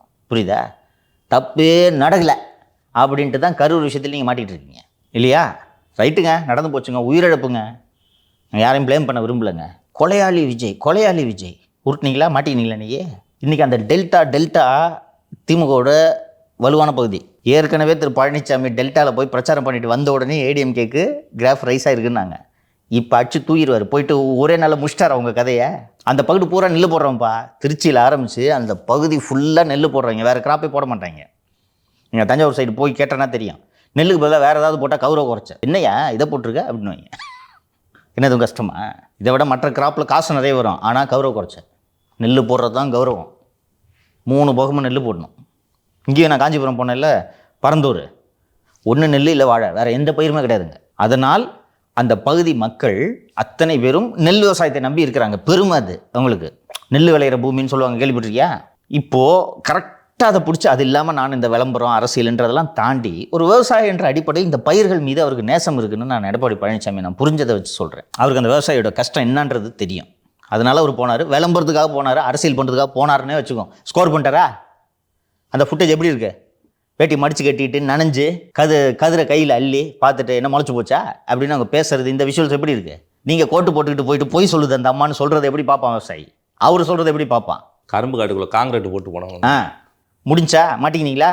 டெல்டா பூரா அடியாப்பா போய் கேளுங்க ஓட்டு. இந்த அறுவடை முடிஞ்சு அடுத்த அறுவடைக்குள்ளே எலெக்ஷனு இல்லையா? என்ன பண்ணுவீங்க? இது ஒரு ராக்கெட் சயின்ஸ் இல்லை தம்பி. மேட்டூரில் தண்ணி ஜம்முன்னு வருது, இந்த வாட்டி வந்திருக்கு, குறையில்லாமல் தண்ணி வந்துச்சு. ரைட்டா? குறையில்லாமல் வந்துச்சுன்னா விதைக்காமல் இருக்கவங்க கூட விதைப்பான். தண்ணி நல்லா வருதியா? விதைச்சிடுவானா? அப்போது தண்ணீர் நன்றாக இருந்தால் வறட்சி, பெரும் வறட்சி எதுவும் கிடையாது. அப்போ தண்ணீர் நன்றாக வந்து விட்டது என்றால் ஆட்டோமேட்டிக்காக பயிர் நல்லா விளையும். பயிர் நல்லா விளைஞ்சிச்சுன்னா பம்பர் கிராப்பு தான். இதுக்கு போய் நீ அமெரிக்காலே ஃபஸ்ட்டு வரணும், தெரியாதா? 1975 உருவாக்கப்பட்டதுன்னு சொல்கிறாங்கல்ல இந்த தமிழ்நாட்டு நுகர்பொருள் வாணிப கழகம். அவங்க வேலையே நெல்லை ப்ரொக்யூர் பண்ணுறது தானேப்பா. இது மட்டும் தானேப்பா வேலை உங்களுக்கு. இதில் யார் நெல் விதைக்கிறா எல்லாத்தையும் கம்ப்யூட்டரில் ஏற்றுறீங்க. அப்போ எல்லா டேட்டா இருக்குது. அதான் நீ சொன்னேன்ல நேற்று, எல்லா டேட்டாவும் இருக்குது, விரல் நுனியில் இருக்கிறது. என்னென்னா உங்களுக்கு அக்கறை இல்லை சார். நைட்டு 1 மணிக்கு பைசன் ரிவ்யூ போடுறதுல தான் சார் உங்களுக்கு அக்கறை இருக்குது. ஃபோட்டோ எடுத்து போடுறதுல தான் சார் உங்களுக்கு அக்கறை இருக்குது. ஒரு ஆட்சியாளன் இதில் தான் கவனம் செலுத்த வேண்டும். அவங்களும் முக்கியமான செக்டார் விவசாயிகள். இங்கே இருக்கிற சினிமா நடிகர்கள் ஓட்டு போட்டு நீ ஜெயிக்க போகிறது இல்லை, புரிஞ்சுக்க. பாதி சினிமா நடிகை ஓட்டு போடுறதுக்கு வர மாட்டான். ஆனால் உங்களுக்கு உங்கள் கவனம், உங்கள் மனசு அதில் தானே இருக்குது. இப்போ என்ன நீங்கள் ரிவ்யூ போடலன்னா பைசன் படம் ஓடாதா? அவ்வளோ அவசியமாக நீங்கள் ரிவ்யூ போட்டோம்மா தலை வெட்டிக்குது ரிவ்யூ போடணுன்ட்டு இல்லையா? பாருங்கள், படத்துக்குள்ளே பாருங்கள். வீட்டில் உங்களுக்கு குறிஞ்சியில் தேட்டர்லாம் அரேஞ்ச் பண்ணிடுறீங்க, பாருங்கள். பார்த்து நல்லா இருக்குது பஸ்ஸுன்னு டேரக்டர் சொல்லிட்டு அதோட முடிங்கயா. எங்களுக்கெல்லாம் தெரியணுமா? சிஎம் கூலி படம் பார்த்தது நமக்குலாம் தெரியணுமா? போய் பார்த்தது இல்லாமல் தொழிலாளி அங்கே கைதாயிருக்கான், பார்த்தது இல்லாமல் உங்கள் குடும்ப படம்ன்றதுக்காக விளம்பரம் பண்ணுறதுக்கு முதல்வர் படம் பார்த்துன்னு ஃபோட்டோ எடுத்து ரிலீஸ் பண்ணிட்டீங்கன்னா எவ்வளோ ஆணவம் இருக்கும் உங்களுக்கு. நீங்கள் சினிமா பார்த்த இந்த செயலை, நீங்கள் ரிவ்யூ போட்ட இந்த செயலை, 2 ஏக்கரில் நெல் விதைச்சி மொத்த நெல்லும் முளைச்சி போன அந்த விவசாயி எப்படி பார்ப்பான்? அந்த விவசாயி உங்களை தலைவனாக ஏற்றுக்கொள்வானா? வேட்டியை மடித்து கொண்டு கதறி கையில் அள்ளி உங்களோட வருத்தத்தை பகிர்ந்து கொள்பவனை தலைவனாக ஏற்றுக்கொள்வானா? என் வருத்தத்தை பகிர்ந்துக்கிறவன் தான் என் ஆளணும், சினிமாக்காரனுக்காக கண்ணீர் விட்டுருக்கிறவன் இல்லை. சோஷியல் மீடியாவில் நடுராத்திரியெல்லாம் ஆக்டிவாக இருக்காரு சார். அப்போ பகலில் எப்படி சார் எனர்ஜெட்டிக்காக வேலை பார்க்க முடியும், ஆக்டிவாக இருக்க முடியும்? தூங்கிட்டு இருப்பார். அதான் சொன்னேன், சாயங்காலம் 5 மணிக்கு தான் எந்திரிப்பாருன்னு. எல்லோரும் வேலைக்கு போகிற நேரம் அவர் தூங்கிட்டு இருப்பார். அவரோட ஹேபிட் அது. பணக்கார வீட்டு புள்ள, செல்ல புள்ள, அப்படி வளர்ந்துட்டாரு. நான் ஒன்றும் தவறு சொல்ல, உங்களால் அதை அஃபோர்ட் பண்ண முடியும். நிதிஷ்லாம் காலையில் எழுந்து வேலைக்கு வாங்கணும், 10 மணி வரலன்னா திட்டுறேன், வேறு சம்பாரித்து வீட்டுக்கு சம்பளம் அனுப்பணும். ஆனால் உங்களுக்கு அப்படி இல்லை. Your born with golden spoon. நான் என்ன சொல்கிறேன், அப்படியே இருந்துட்டு போங்க. 20 தலைமுறைக்கு சேர்த்துருக்கீங்க, இருந்துட்டு போங்க. ஏன் ஆளணும்னு ஆசைப்படுறீங்கன்னு தான் நான் உங்ககிட்ட கேட்குறேன். இவங்ககிட்ட பணம் இருக்குது, 30 கோடி ரூபாய்க்கு வாட்ச் கட்டுற அளவுக்கு உங்களுக்கு பணம் இருக்குது. டீ குடிக்கிறது கூட தாய்லாந்துக்கு போய் டீ குடிக்கிறீங்க. பொழுது போச்சுன்னா துபாய்க்கு போய்ட்றீங்க, அதுவும் தனி விமானம். மற்றவங்கள மாதிரி சாதாரண கமர்ஷியல் ஃப்ளைட்லாம் போகிறதில்ல, ஒன்லி சார்ட்டர்ட் ஃப்ளைட் தான். இங்கே எங்கேயாவது பெரிய இளவு விழுந்துருச்சுன்னா அதையும் சார்ட்டர்ட் ஃப்ளைட்டில் மாலையை போட்டுட்டு உடனே அதே சார்ட்டர்ட் ஃப்ளைட்டில் திரும்பி போடுறீங்க. சொகுசாக இருக்கீங்க. எதுக்கு ஆள்றதுக்கு ஆசைப்படுறீங்க தான் நான் கேட்குறேன். அப்படியே வாழுங்களேன், என்ன பிரச்சனை? யாரும் தடுத்தாங்களா? இதுவும் வேணும்னு ஆசைப்படுறீங்கன்னா உழைக்கணும் சார். நீங்கள் என்றைக்கு எந்திரிக்கிறீங்களோ அப்போ போய் ஆய்வு பண்ணுறதுக்கெலாம் ஊர் வேடிக்கை பார்த்துனா இருக்குது. புரிஞ்சுக்குங்க. இப்போ இது பத்தாதுன்னு உங்கள் மாவனையும் ஆள்றதுக்கு தயார் பண்ணுக்கிறீங்க இல்லையா? சேம் அப்ளைஸ் டு விஜய்ன்னு கூட சொல்லலாமாங்க சார்? ஏன்னா ஆதவ் சொல்லியிருந்தாரு, நாங்கள் தான் எதிர்க்கட்சி, எலெக்ஷன் வர வரைக்கும் எதிர்க்கட்சியாக செயல்படுவோம் அப்படின்னு சொல்லிட்டு. ஆளுங்கட்சின்னு கூட சொல்லிக்கங்க, ஏன் எதிர்க்கட்சின்றீங்க? நாங்கள் தான் ஆளுங்கட்சின்னு கூட சொல்லிக்கங்க, சொல்லிக்கிறது தானே. வர்றேன், ஆதவுக்கு விஜய்க்கெல்லாம் தனியாக பேச இல்லை, அதுக்கு காரணம் சொல்லிடுறேன், ஏன் அதை கேட்டேன்னு சொல்லிடுறேன். நம்ம தனியாக டாபிக் பேச தான் போகிறோம். இபிஎஸ் வந்து அரசியல் தான் பண்ணுறாருன்னு கூட வச்சுப்போம். கரூருக்கு தான் அவரால் போக முடியல. குறைஞ்சபட்சம் இந்த தஞ்சாவூருக்காவது போயிருக்கலாம்ல சார் திரு விஜய்? அந்த நெல்லை எல்லாம் அறுவடை பண்ணிட்டு மூட்டையை எடுத்துக்கிட்டு லாரியில் ஏற்றிக்கிட்டு பனையூருக்கு வாங்க ஆறுதல் சொல்லுவார். நெக்ஸ்ட்டு அறிக்கை வெளியிடுறதுல என்ன சார் இருக்குது? எனக்கு வந்து நெல்லை எடுத்துக்கிட்டு பனையூருக்கு வாப்பா, மேலே பேசுவான். ஆல்ரெடி பேசியிருக்கோம் சார், அவங்க டைமிங்கில் லேக் ஆகுறாங்க அப்படின்னு சொல்லிட்டு. இப்படி ஒரு சிக்கல் வருது அப்படின்றத விஜய்க்கு ரீச் ஆகுறதுக்கே ஒரு கம்யூனிகேஷன் கேப் இருக்கா? சவுத் ஆஃப்ரிக்காவில் இருக்காரு. சவுத் ஆஃப்ரிக்காவில் இருந்தாலும் இன்றைக்கி எக்ஸின்ட்டு எல்லாமே இருக்குது இல்லை, பார்த்தா தெரிஞ்சிடும்ல. ஏன்னாங்க சார், இப்போ நம்ம ப்ரோக்ராமையே பார்த்தாலே பார்க்குற அன்னைக்கு, ஐயோ உன்னையா நெல் விஷயம் நடந்திருக்கு, என்கிட்ட ஒரு வார்த்தை சொல்லலையே அப்படின்னு சொல்லிட்டு ஜான் ஆரோக்கியசாமியை கேட்டுக்கலாமே. ஜான் ஆரோக்கியசாமி தான் சொல்கிறாரு, கரூர் மக்களை பார்க்காமல் நாம் அரசியல் செய்யக்கூடாது என்று சொல்கிறார். அதனால சரி கரூர் மக்களை பார்த்துட்டு பொறுமையாக பண்ணிக்கலான்னு வெயிட் பண்ணிட்டுருக்கேன். அவ்வளோதான். அடுத்த அறுவடைக்கு வந்துடுவாங்க, விதைக்கும் போது வருவார். இப்போ அறுவடை நடந்து இப்போ முதலமைச்சர் அவர்களுக்கு தீபொறி தினேஷ் அவர்கள் மாதிரி விஜய் அவர்களுக்கு யாரோ ஒருத்தர் முட்டுக்கட்டை போட்டுட்ருக்காங்களோ? யார் வேணாலும் முட்டுக்கட்டை போடுவாங்கப்பா. எடப்பாடிக்கு முட்டுக்கட்டை போடுறது கூட 4 பேர் இருக்காங்க, உள்ளே இருக்காங்க. அவர் எப்படி வர்றாரு? இல்லை திமுக என்ன எடப்பாடி டீமுக்கு மட்டும் ஆள் அனுப்பலன்னு நினச்சிட்ருக்கியா நீ? அங்கேயே அனுப்பியிருக்காங்க. அப்படியே தம்பி போவேனான்றியா? சரி விடு பார்த்துக்கலாம் அப்படின்ட்டு வண்டி எடுப்பான்றார் தெரியுமா? அண்ணே இப்போ போய் நீங்கள் போவேண்ணே, அங்கே போனீங்கன்னா எதுக்குண்ணே, இப்போ போய் எதுக்குண்ணே அப்படின்ட்டு அவருக்கும் ஐடியா கொடுப்பாங்க கூட இருந்துக்கிட்டு. அப்படியா இப்போ போனால் என்னப்பா ஆகும்? அண்ணே இப்போ நீங்கள் அங்கே போனீங்கன்னா ஏதாவது தேவையில்லாத பிரச்சனை ஒன்று அப்படின்னு. சரிப்பா இருக்கட்டுப்பா, காமராஜ் ஃபோனை போட்டு வரேன்னு சொல்லுப்பா. அவ்வளோதான். அதான் லீடர். அப்படி இருக்கவங்க தான் லீடர் ஆக முடியும். முடிவு பண்ணி எடுக்கணும். சேனலில் நான் நடத்துகிறேன், நம்ம பைக் ஒரு ஐடியா சொல்லுவார், ஜெயபிரகாஷ் ஒரு ஐடியா சொல்லுவார், நீ ஒரு ஐடியா சொல்லுவேன். முடிவு நான் தானே எடுக்கிறேன். எல்லார் ஐடியாவும் கேட்டுக்கணும். ஏன்னா எனக்கு தெரியாதது நீங்கள் சொல்லுவீங்க, முடிவு நான் எடுக்கணும். நீங்கள் சொன்னதெல்லாம் கேட்டு அப்படியேப்பா நீங்கள் சோகனான்றியா, எதுக்குப்பா? இல்லை சார் நீங்கள் டெய்லி பண்ணுறோம் எதுக்கு அப்படின்னு சொல்லிட்டு நீ ஊருக்கு போகணும், அதுக்காக நீ சொல்லுவேன் என்ன. அதனால் நீங்கள் வேணாம் சார்னு சொன்னோன்னா அப்படியா, ஓ இந்த காரணமாக, ரைட்டுப்பா வேணாம்ப்பா அப்படின்னு நான் சொன்னேன்னா கடையை சாத்த வேண்டியதான். ஃபேன் மீட்டே தீபாவளிக்கு சார் லீவ் கேட்டாருன்னு தானே சார் நம்ம பண்ணோம். ஆமாம், சைனே கோச்சுறீங்களா? ஒரு வேலையும் இப்போ வந்து மழை வரனால சுறுசுறுப்பாக வேலை பார்க்க ஆரம்பிச்சிட்டாரு. அதான் தொடர்ச்சியாக இன்னொன்று வேறு, இந்த மழை முன்னெச்சரிக்கை ஏற்பாடுகள் அங்கே ஒன்றும் ஏற்பாடுகள் நடக்கலை. ஆனால் மழைகள்லாம் வந்திருக்குல்ல, இன்னும் கொஞ்சம் மும்முரமாக வேலை பார்க்கணும் அப்படின்றதுக்காண்டி ஒரு ஆலோசனை கூட்டம் நடந்திருக்கு சார். அதில் உதயநிதி அவர்கள் பேசியிருக்காங்க சார். மக்கள் உங்களை கூப்பிட்டாங்கன்னா போங்க, யாரும் உங்கள் மேலே கோவத்தை காட்டுறதுக்கு ஒன்றும் கூப்பிட கிடையாது, அவங்க பிரச்சனையை சொல்ல வராங்க, நீங்கள் கூட இருந்தீங்கன்னா போதும் அப்படின்னு சொல்லிட்டு சார் இதெல்லாம் சொல்லிடுறாரு. நம்ம எல்லாம் ஒற்றுமையாக இருந்து வேலை பார்க்கணும் களத்துலன்னு சொல்லிட்டு இவர் மட்டும் தனியாக போய் வேலை பார்க்குறாரா சார்? இதனால் நிர்வாகிகள்லாம் ரொம்ப கொதிப்பில் இருக்காங்களாம். அங்கே ஒரு பெரிய பிரச்சனை ஓடிக்கிட்டு இருக்கு. இந்த பிரச்சனையெல்லாம் வரும் என்பதை எதிர்பார்த்து தான் நான் திமுகவின் தோல்வி 26 உறுதி என்பதை மீண்டும் மீண்டும் சொல்லி கொண்டிருக்கிறேன். பிரச்சனை ஓடிட்டுருக்கு. சரி இப்போது மழை வந்துருச்சு. 3 நாட்களுக்கு முன்பாகவே தீபாவளிக்கு முதல் நாளே முதல்வர் அவர்கள் அந்த கட்டுப்பாட்டு அறைக்கு சென்று ஆய்வுகளை செய்தார். அதற்கு பிறகு உதயநிதி அவர்கள் அந்த கட்டுப்பாட்டு அறைக்கு சென்று ஆய்வு செய்தார். அந்த பேரிடர் மேலாண்மை துறைக்கு பொறுப்பான அமைச்சர் யார்? SSR KKSSR ராமச்சந்திரன், சாத்தூர் ராமச்சந்திரன் என்று அவரை சொல்வார்கள். அவர் தான் வருவாய் மற்றும் பேரிடர் மேலாண்மை துறை. அவர் எங்கே ஏதாவது ஒரு கூட்டத்தில் பார்த்தியா? கடைசியாக எப்போ பார்த்தவர்? கடைசியாக மனு வாங்கும்போது அந்த மனு வாங்கிட்டு ஒரு பொண்ணு தலையில் அடிப்பார். அதுதான் அவரை பற்றி பிரபலமாக வந்த வீடியோ. அதுக்கப்புறம் எனக்கு தெரிந்து நான் அவரை பார்க்கவில்லை. எங்கே அவர்? அந்த கூட்டத்துக்கு சேகர் பாபு வர்றாரு, பிரியா வர்றாங்க, அண்ணன் நேரு வர்றாரு சார். நியூஸ்லாம் வருது, முதலமைச்சர் அவர்கள் வந்து இந்த ஆலோசனை கூட்டம் நடத்துகிறார், அதில் கூட பங்கேற்கலையே சார் அவர். ஏன்? அதான் எனக்கும் தெரில. தலைமை எதுவுமே சொல்லல அவங்கள. அவர் தானே துறை, அவரோட தானே. பேரிடர் மேலாண்மை துறை அவரது தானே. இது பேரிடர் தானே. அந்த தயாரிப்பு வேலைகளே அவர் தானே செய்ய வேண்டும். எங்கே சீட்டு இல்லைன்ட்டாங்க, வயசாகிடுச்சு சீட்டு இல்லைன்ட்டாங்க. சீட்டு இல்லை, நான் ஏன் கஷ்டப்படணும்?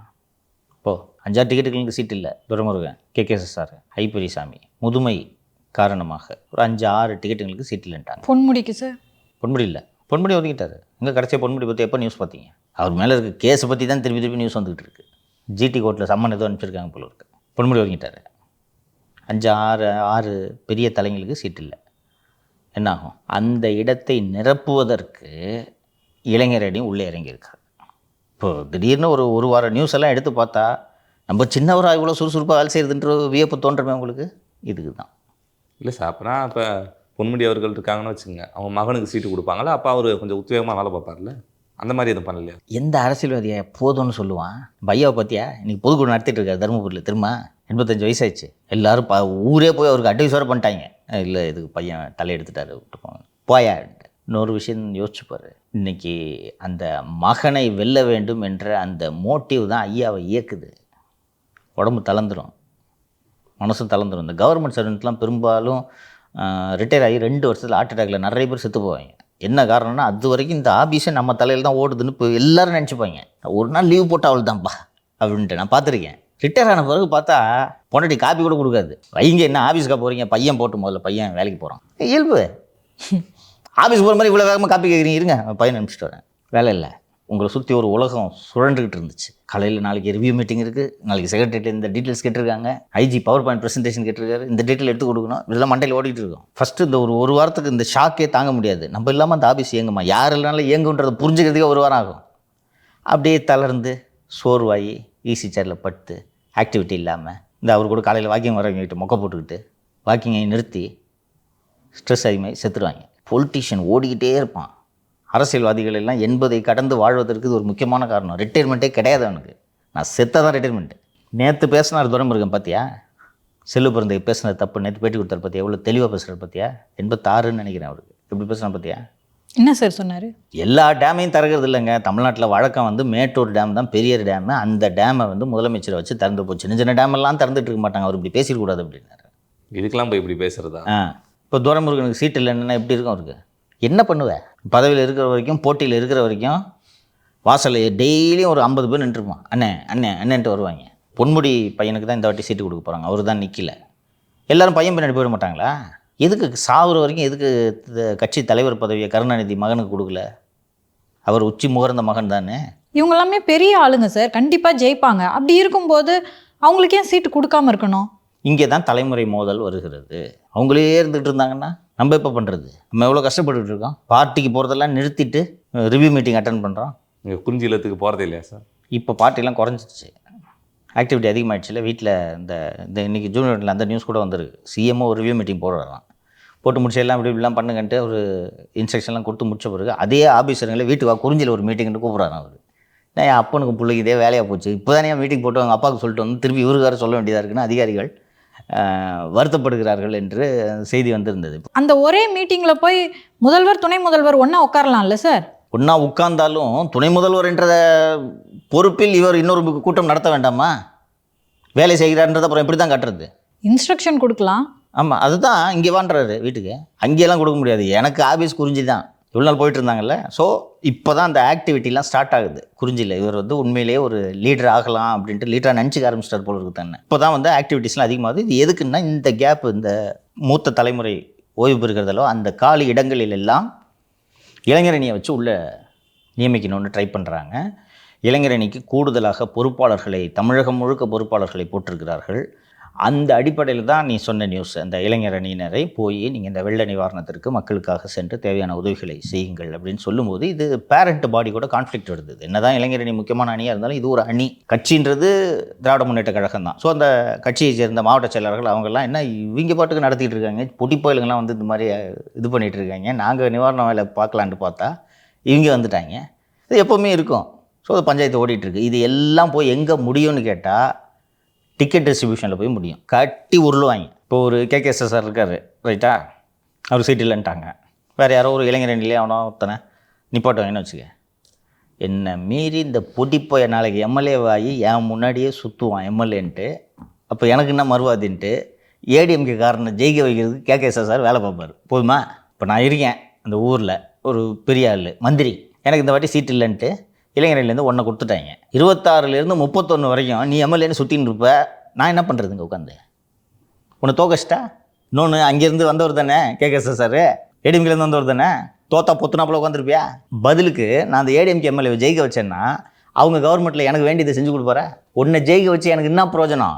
கெத்தா எனக்கு முன்னாடியே நீ சுற்றுவ வந்து என்கிட்ட காட்டுவேன், புதுசாக ஆடி ஒன்று எடுத்துருக்கேன், புக் பண்ணியிருக்கேன், அதில் கட்சி கொடி கட்டிக்கிட்டு போவேன். உன்னை தோக்கச்சிட்டா நடக்கும். இந்த பசங்க துடிப்பாக வேலை செய்கிறார்கள், இளைஞரணியை சேர்ந்தவர்கள். அனுபவம் இல்லை. இந்த பெருசுங்க எப்படி வேலையை கொடுக்குதுன்றது மட்டும் பார்.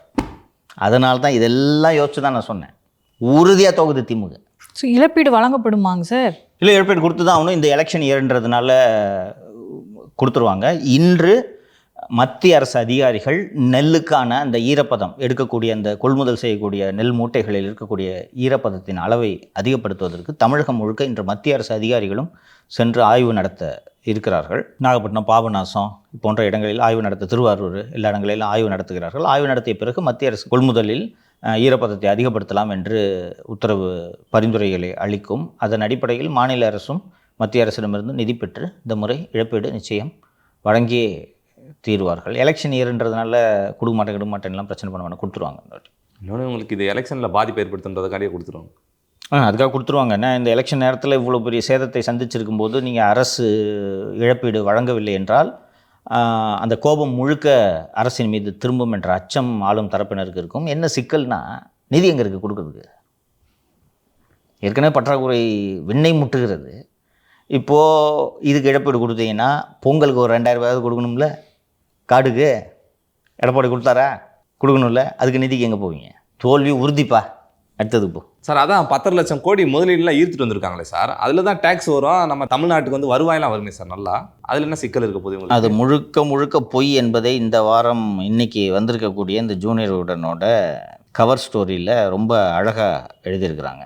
10.62 லட்சம் கோடி முதலீடு, உண்மை தெரிந்தாகணும் அமைச்சரே அப்படின்ட்டு ஒரு இது போட்டுட்டு இந்த டீட்டெயிலாக ரொம்ப நல்ல தரவான ஆர்டிக்கிள். துபாய்க்கு போனதுலேருந்து ஆரம்பிச்சிட்டாங்க. துபாய்க்கு போனதுலேருந்து ஆரம்பித்து அது வரைக்கும் இவர்கள் சொன்ன எந்த முதலீடும் வரவில்லை. அண்டு ஏற்கனவே நம்ம நேற்று நிகழ்ச்சியில் பேசணும்ல, அந்த முதலீட்டாளர் மாநாட்டில் 2000 கோடி முதலீடுன்னு சொல்லிட்டு இந்த பள்ளிக்கரணை ஃப்ளாட்டு கட்டுறதெல்லாம் முதலீடு கணக்கில் இங்கே சேர்த்துட்டாங்க. முதலீடுகள் குறித்த விவரங்களை கேட்க அமைச்சர் டிஆர்பி ராஜாவை தொலைபேசியில் தொடர்பு கொள்ள பலமுறை முயன்றோம். அவர் நமது அழைப்பை ஏற்கவில்லை. குறுந்தகவல், வாட்ஸ்அப்பு, மின்னஞ்சல் என அனைத்து வழிகளிலும் அவரது விளக்கத்தை பெற முயன்றோம். எதற்கும் பதிலில்லை. தொழில்துறை செயலாளர் அருண்ராயிடமிருந்து நமக்கு எந்த பதிலும் கிடைக்கவில்லை. நமக்கு மட்டுமல்ல, எதிர்க்கட்சிகளுக்கும் சாமானிய மக்களுக்கும் எழும் அடிப்படை கேள்வி இதுதான். 10.62 லட்சம் கோடி ரூபாய் முதலீடு, அதன் மூலமாக 32.81 லட்சம் பேருக்கு வேலை என்று சொன்னீர்களே, அது நடந்திருந்தால் அவற்றை புள்ளி விவரங்களுடன் வெளியிடுவதில் உங்களுக்கு என்ன பிரச்சனை?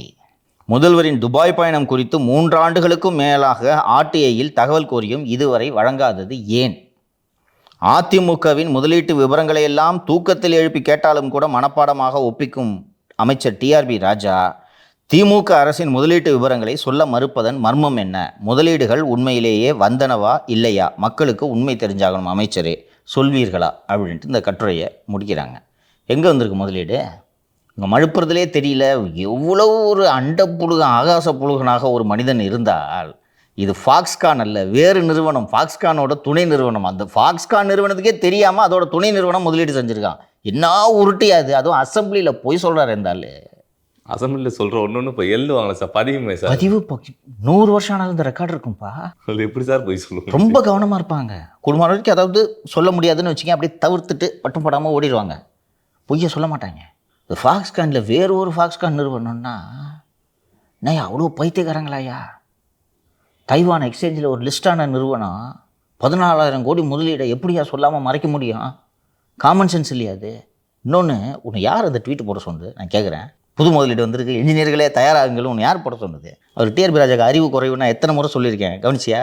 இப்போது நீங்கள் அந்த ட்வீட்டை போடலன்னா இது பஞ்சாயத்தே ஆயிருக்காது. கரெக்டாக கூகுள் போய் தெலுங்கானாவில் முதலீடு பண்ணுறாங்கன்னு சொன்னோன்னா அவங்க மட்டும் தான் முதலீடு. அதை பாருங்க, ஃபாக்ஸ்கான் வச்சுருக்கிறோன்ட்டு எடுத்து நீ வம்புக்கு போட்டு மாட்டினியா? ஜூனியரில் கவர் ஸ்டோரி எழுதிட்டாங்களா? கேட்குறாங்களே பத்திரிகையில், கேட்குறாங்களே, வக்கனே எழுதுறிய சோஷியல் மீடியாவில் கேட்குறாங்களே பத்திரிகையில், பதில் சொல்ல வேண்டியது தானே? அவங்க ஸ்டைல் எப்பவுமே வெள்ளை பேப்பரை தூக்கி காட்டுறது தானே சார், காட்ட வேண்டியது தானே? ஆணவம் இருந்துச்சுன்னா நீ வெள்ளை பேப்பர் தூக்கி காட்டுவ, ஒயிட் பேப்பர்னா இதென்னா எவ்வளோ திமிர் இருக்குன்னு யோசிச்சு பாரு. பண்ணுறது பூரா அயோக்கியத்தனம். ஜூனியர் உடன்கிட்ட காட்ட வேண்டியது தானே அந்த வெள்ளை பேப்பரை? இந்த எழுதிட்டாங்களா?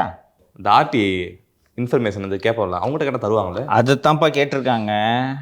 காசிமாயன் என்ற ஒருவர் கிட்டத்தட்ட 4 வருஷமாக இந்த துபாய்க்கு போன அந்த முதலீடுகள் தொடர்பாக ஆர்டிஐ போட்டுக்கிட்டே இருக்காரு. தகவல் ஆணையமும் இந்த கொடுங்கன்னு உத்தரவு போட்டு இன்றைக்கி வரைக்கும் தரலப்பா. இருந்தால் தானே தரத்துக்கு தான் வெள்ளை பேப்பர் தூக்கி காட்டுறாருல. அப்போது வருஷம் நீங்கள் ஃபாரின் போனது ஊர் சுற்றுறதுக்கு தானே தெரிஞ்சு போச்சா? தொடர்ந்து சொல்லிட்டு இருக்கேன். நான் துபாய் போனதுலேருந்தே நான் பேசின்னு இருக்கேன். இல்லை, எப்படி ஒரு அரசு வந்து ஒரு ஆர்டி ஒருத்தர் போகிறாருன்னா எப்படி பதில் அளிக்காமல் இருக்க முடியும் சார்? இருக்கிறாங்கப்பா, அடாவடிப்பா, அடாவடி. கேள்வி கேட்குற மேலே கேஸை போட்டு விடு. எவன் கேள்வி கேட்பான்? எப்போதுமே இந்த திமுகவினருக்கு இந்த ஒரு ஆணவம் இருக்குது. நாங்கள் சொல்கிறோம், அது போய் சந்தேகப்படுற இந்த திமிர் இருக்குது அவங்களுக்கு. நாங்களே சொல்லிட்டோம்ல. எங்களுக்கு தான் மூளை காது வழியாக வலிஞ்சிட்டு இருக்கு. டிஆர்பி ராஜா அன்னைக்கு அசம்பிளியில் சொன்னது இந்த தொனியில் தான். நான் சொல்கிறேன், மினிஸ்டர் சொல்கிறேன். அதுமாரி கேள்வி கேட்பியா நீ கேள்வி கேட்பான். இன்றைக்கி சமூக வலைத்தள காலம், எல்லாரும் கேள்வி கேட்பான். அத்தனை பேரும் ஜேர்னலிஸ்ட். இன்றைக்கி பதில் சொல்லு சார். திரு விஜய் அவர்கள் கரூருக்கு பிரச்சாரத்துக்கு போனப்போ 41 பேர் இறந்தாங்க இல்லையாங்க சார்? அந்த வழக்கை வந்து சிபிஐக்கு மாற்றிட்டாங்க. அவங்க ஃபஸ்ட்டு ரவுண்ட் ஆஃப் எஃப்ஐஆரை கோர்ட்டில் ப்ரொடியூஸ் பண்ணாங்க.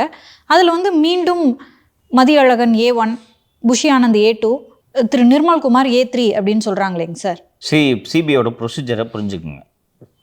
சிபிஐ எப்போவுமே எப்படின்னா, ஒரு கேஸு மாநில அரசிடமிருந்து ஒரு வழக்கு சிபிஐக்கு மாற்றப்பட்டால் மாநில அரசு போட்ட அதே எஃப்ஐஆரை திருப்பி ரிஜிஸ்டர் பண்ணுவாங்க. அவங்க புது நம்பர் கொடுப்பாங்க. சிபிஐயோட க்ரைம் நம்பர் வந்து பெருசாக ஆர்சின்னு ஸ்டார்ட் ஆகி ரெகுலர் கேஸ்ன்னு ஸ்டார்ட் ஆகி பெருசாக ரன் ஆகும். அதே எஃப்ஐஆரை அப்படியே திருப்பி பதிவு பண்ணுவாங்க, புது எஃப்ஐஆர். ஓகேவா? இதுதான் சிபிஐயோட ப்ரொசீஜர். ஸோ ஸ்டேட் கவர்மெண்ட் போட்ட எஃப்ஐஆரில் என்ன இருந்ததோ அதே எஃப்ஐஆரை சிபிஐ ரீரிஜிஸ்டர் பண்ணி இதை கோர்ட்டில் சப்மிட் பண்ணியிருக்காங்க. வேறு எந்த ப்ராக்ரஸோ எதுவும் இல்லை.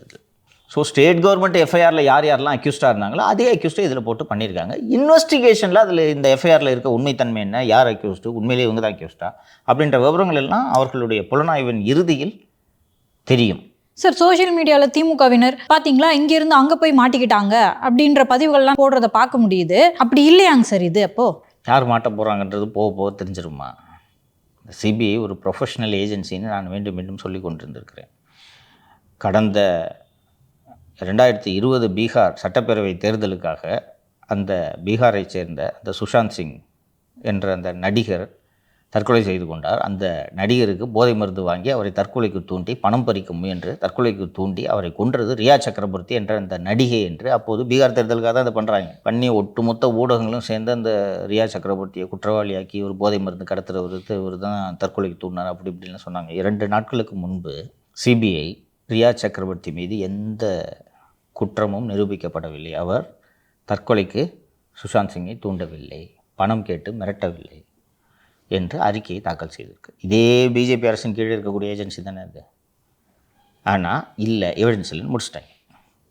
இன்னொன்று, சிபிஐ இப்படி முடித்ததுக்கான காரணம் இது ஒரு காரணம் இருக்கும். போன எலெக்ஷனுக்கு ஆரம்பித்தது, அடுத்த எலெக்ஷன் வந்துச்சு, அதுக்குள்ளே நம்ம அதை முடிச்சிருவோம் என்று சிபிஐ நினச்சிருந்தா அடாவடியாக ஏதாவது ஒன்று போட்டிருக்க முடியும். புரியுதா? ஆனால் ப்ரொஃபஷனல் ஏஜென்சின்றதுனால அந்த தப்பு பண்ணுறது. இப்போதே இந்த வழக்கில் கூட நான் உறுதியாக நம்புகிறேன், பிஜேபி சொல்லிடுச்சுன்றதுக்காக திமுகவினர் மீதோ அல்லது வேறு காரணங்களுக்காக தாவேக்கவினர் மீதோ குற்றச்சாட்டுகளை சிபிஐ சுமத்தாது. தில் ஸ்ட்ரிக்ட்லி கோ பை எவிடன்ஸ். நீங்கள் உங்களுக்கு பிடிக்கலன்றதுக்காக உங்களுக்கு வேண்டாத ஆளெல்லாம் நீங்கள் அதை எஃப்ஐஆரில் சேர்த்துக்கிட்டீங்க. புஷி ஆனந்த், நிர்மல்குமார் அந்த சீன்லே இல்லை. அரேஞ்ச் பண்ணதோடு முடிஞ்சு போச்சு. கடிதம் கொடுத்தது மதியழகன். புஷி ஆனந்த் கூட இருக்காது. நிர்மல்குமார் அந்த வண்டியில் கூட இல்லை. எதுக்கு அவரை சேர்த்திங்க? ஏனென்றால் அந்த கட்சியில் ஆக்டிவாக செயல்படக்கூடிய ஒரே நபர் நிர்மல்குமார். அருண்ராஜ் அந்த வண்டியில் இருந்தார், அவர் பேரை சேர்க்கல. நிர்மல்குமாரை சேர்த்தது காரணம் அவருக்கு தான் வக்கீலுங்களெல்லாம் தெரியுது, லீகல் விங்கில் எல்லாரையும் தெரியுது, கோஆர்டினேட் பண்ணுவார், வேலை செய்வார். இவங்களுக்கு எப்படி திமுகவுக்கு எப்படி குடைச்சல் கொடுக்கணும்னு நிர்மல்குமாருக்கு தெரியும். அதிமுகவில் இருந்தப்பவே நிர்மல்குமார் மேலே கேஸ் போட்டு அவருக்கு ஏகப்பட்ட தொல்லை கொடுத்தாங்க. ஆனால் நிர்மல்குமார் வேலை செய்யக்கூடியவன்றதுனால சம்மந்தம் இல்லாமல் நிர்மல்குமாரை சேர்த்தேன். அங்கே வண்டியிலே இருந்துக்கிட்டு கோர்ட்டில் போய் ஆர்கியூ பண்ணிங்கல்ல, கோர்ட்டில் போய் இதே டவுன் டிஎஸ்பி தான் ஆர்கியூ பண்ணுறாரு. மதியழகனோட ரிமாண்டு பெட்டிஷனில், பெயில் பெட்டிஷன்லேயும் ஆர்கியூ பண்ணுறாரு. நாங்கள் ஆதவ் அர்ஜுன்கிட்ட சொன்னோம், இங்கே நிறுத்துங்க, 50 மீட்டருக்கு முன்னாடி அல்லது 100 மீட்டருக்கு முன்னாடி வண்டியை நிறுத்துங்கன்னு சொன்னோம். அவர் கேட்கல, அந்த இடத்துக்கு தான் நாங்கள் போவோன்னு வம்பு பண்ணாருன்னு கோர்ட்டில் ஆர்கியூ பண்ணுறீங்க. இதைத்தான் எஃப்ஐஆரில் போட்டிருக்கீங்க. நாங்கள் சம்பவ இடத்துக்கு முன்னாடி நிறுத்துங்கன்னு சொன்னோம், கேட்காமல் புஷி ஆனந்த் வண்டி அங்கே செல்ல வேண்டும் என்று சொன்னார் என்று எஃப்ஐஆரில் சொல்லியிருக்கீங்க.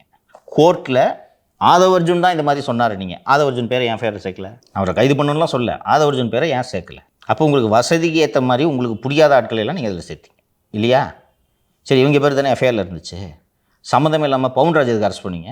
யார்கிட்ட மாட்டிக்கிட்டதுன்னு போக தெரியும்ப்பா. இன்னொன்று, ஏன் சிபிஐ கிட்ட இப்படி பதறீங்க? சிபிஐக்கு போனது டெய்லி கட்டுரையாக எழுதிக்கிட்டு இருக்கிறீங்க, உச்சநீதிமன்றம் தப்பு பண்ணிடுச்சுன்னு. சிபிஐயும் விசாரித்தா நீங்கள் சொல்கிறீங்க இல்லை, இது இல்லை எங்க நாங்கள் பொறுப்பு இல்லைங்க, விபத்துங்கன்ட்டு சொல்கிறீங்க. அப்போ போட்டுமே, என்ன நடந்திருக்கோ அதை தானே சிபிஐ சொல்ல போகுது. ஏன் பதறீங்க? அப்போ ஏதோ தப்பு பண்ணிருக்கீங்க நீங்கள்.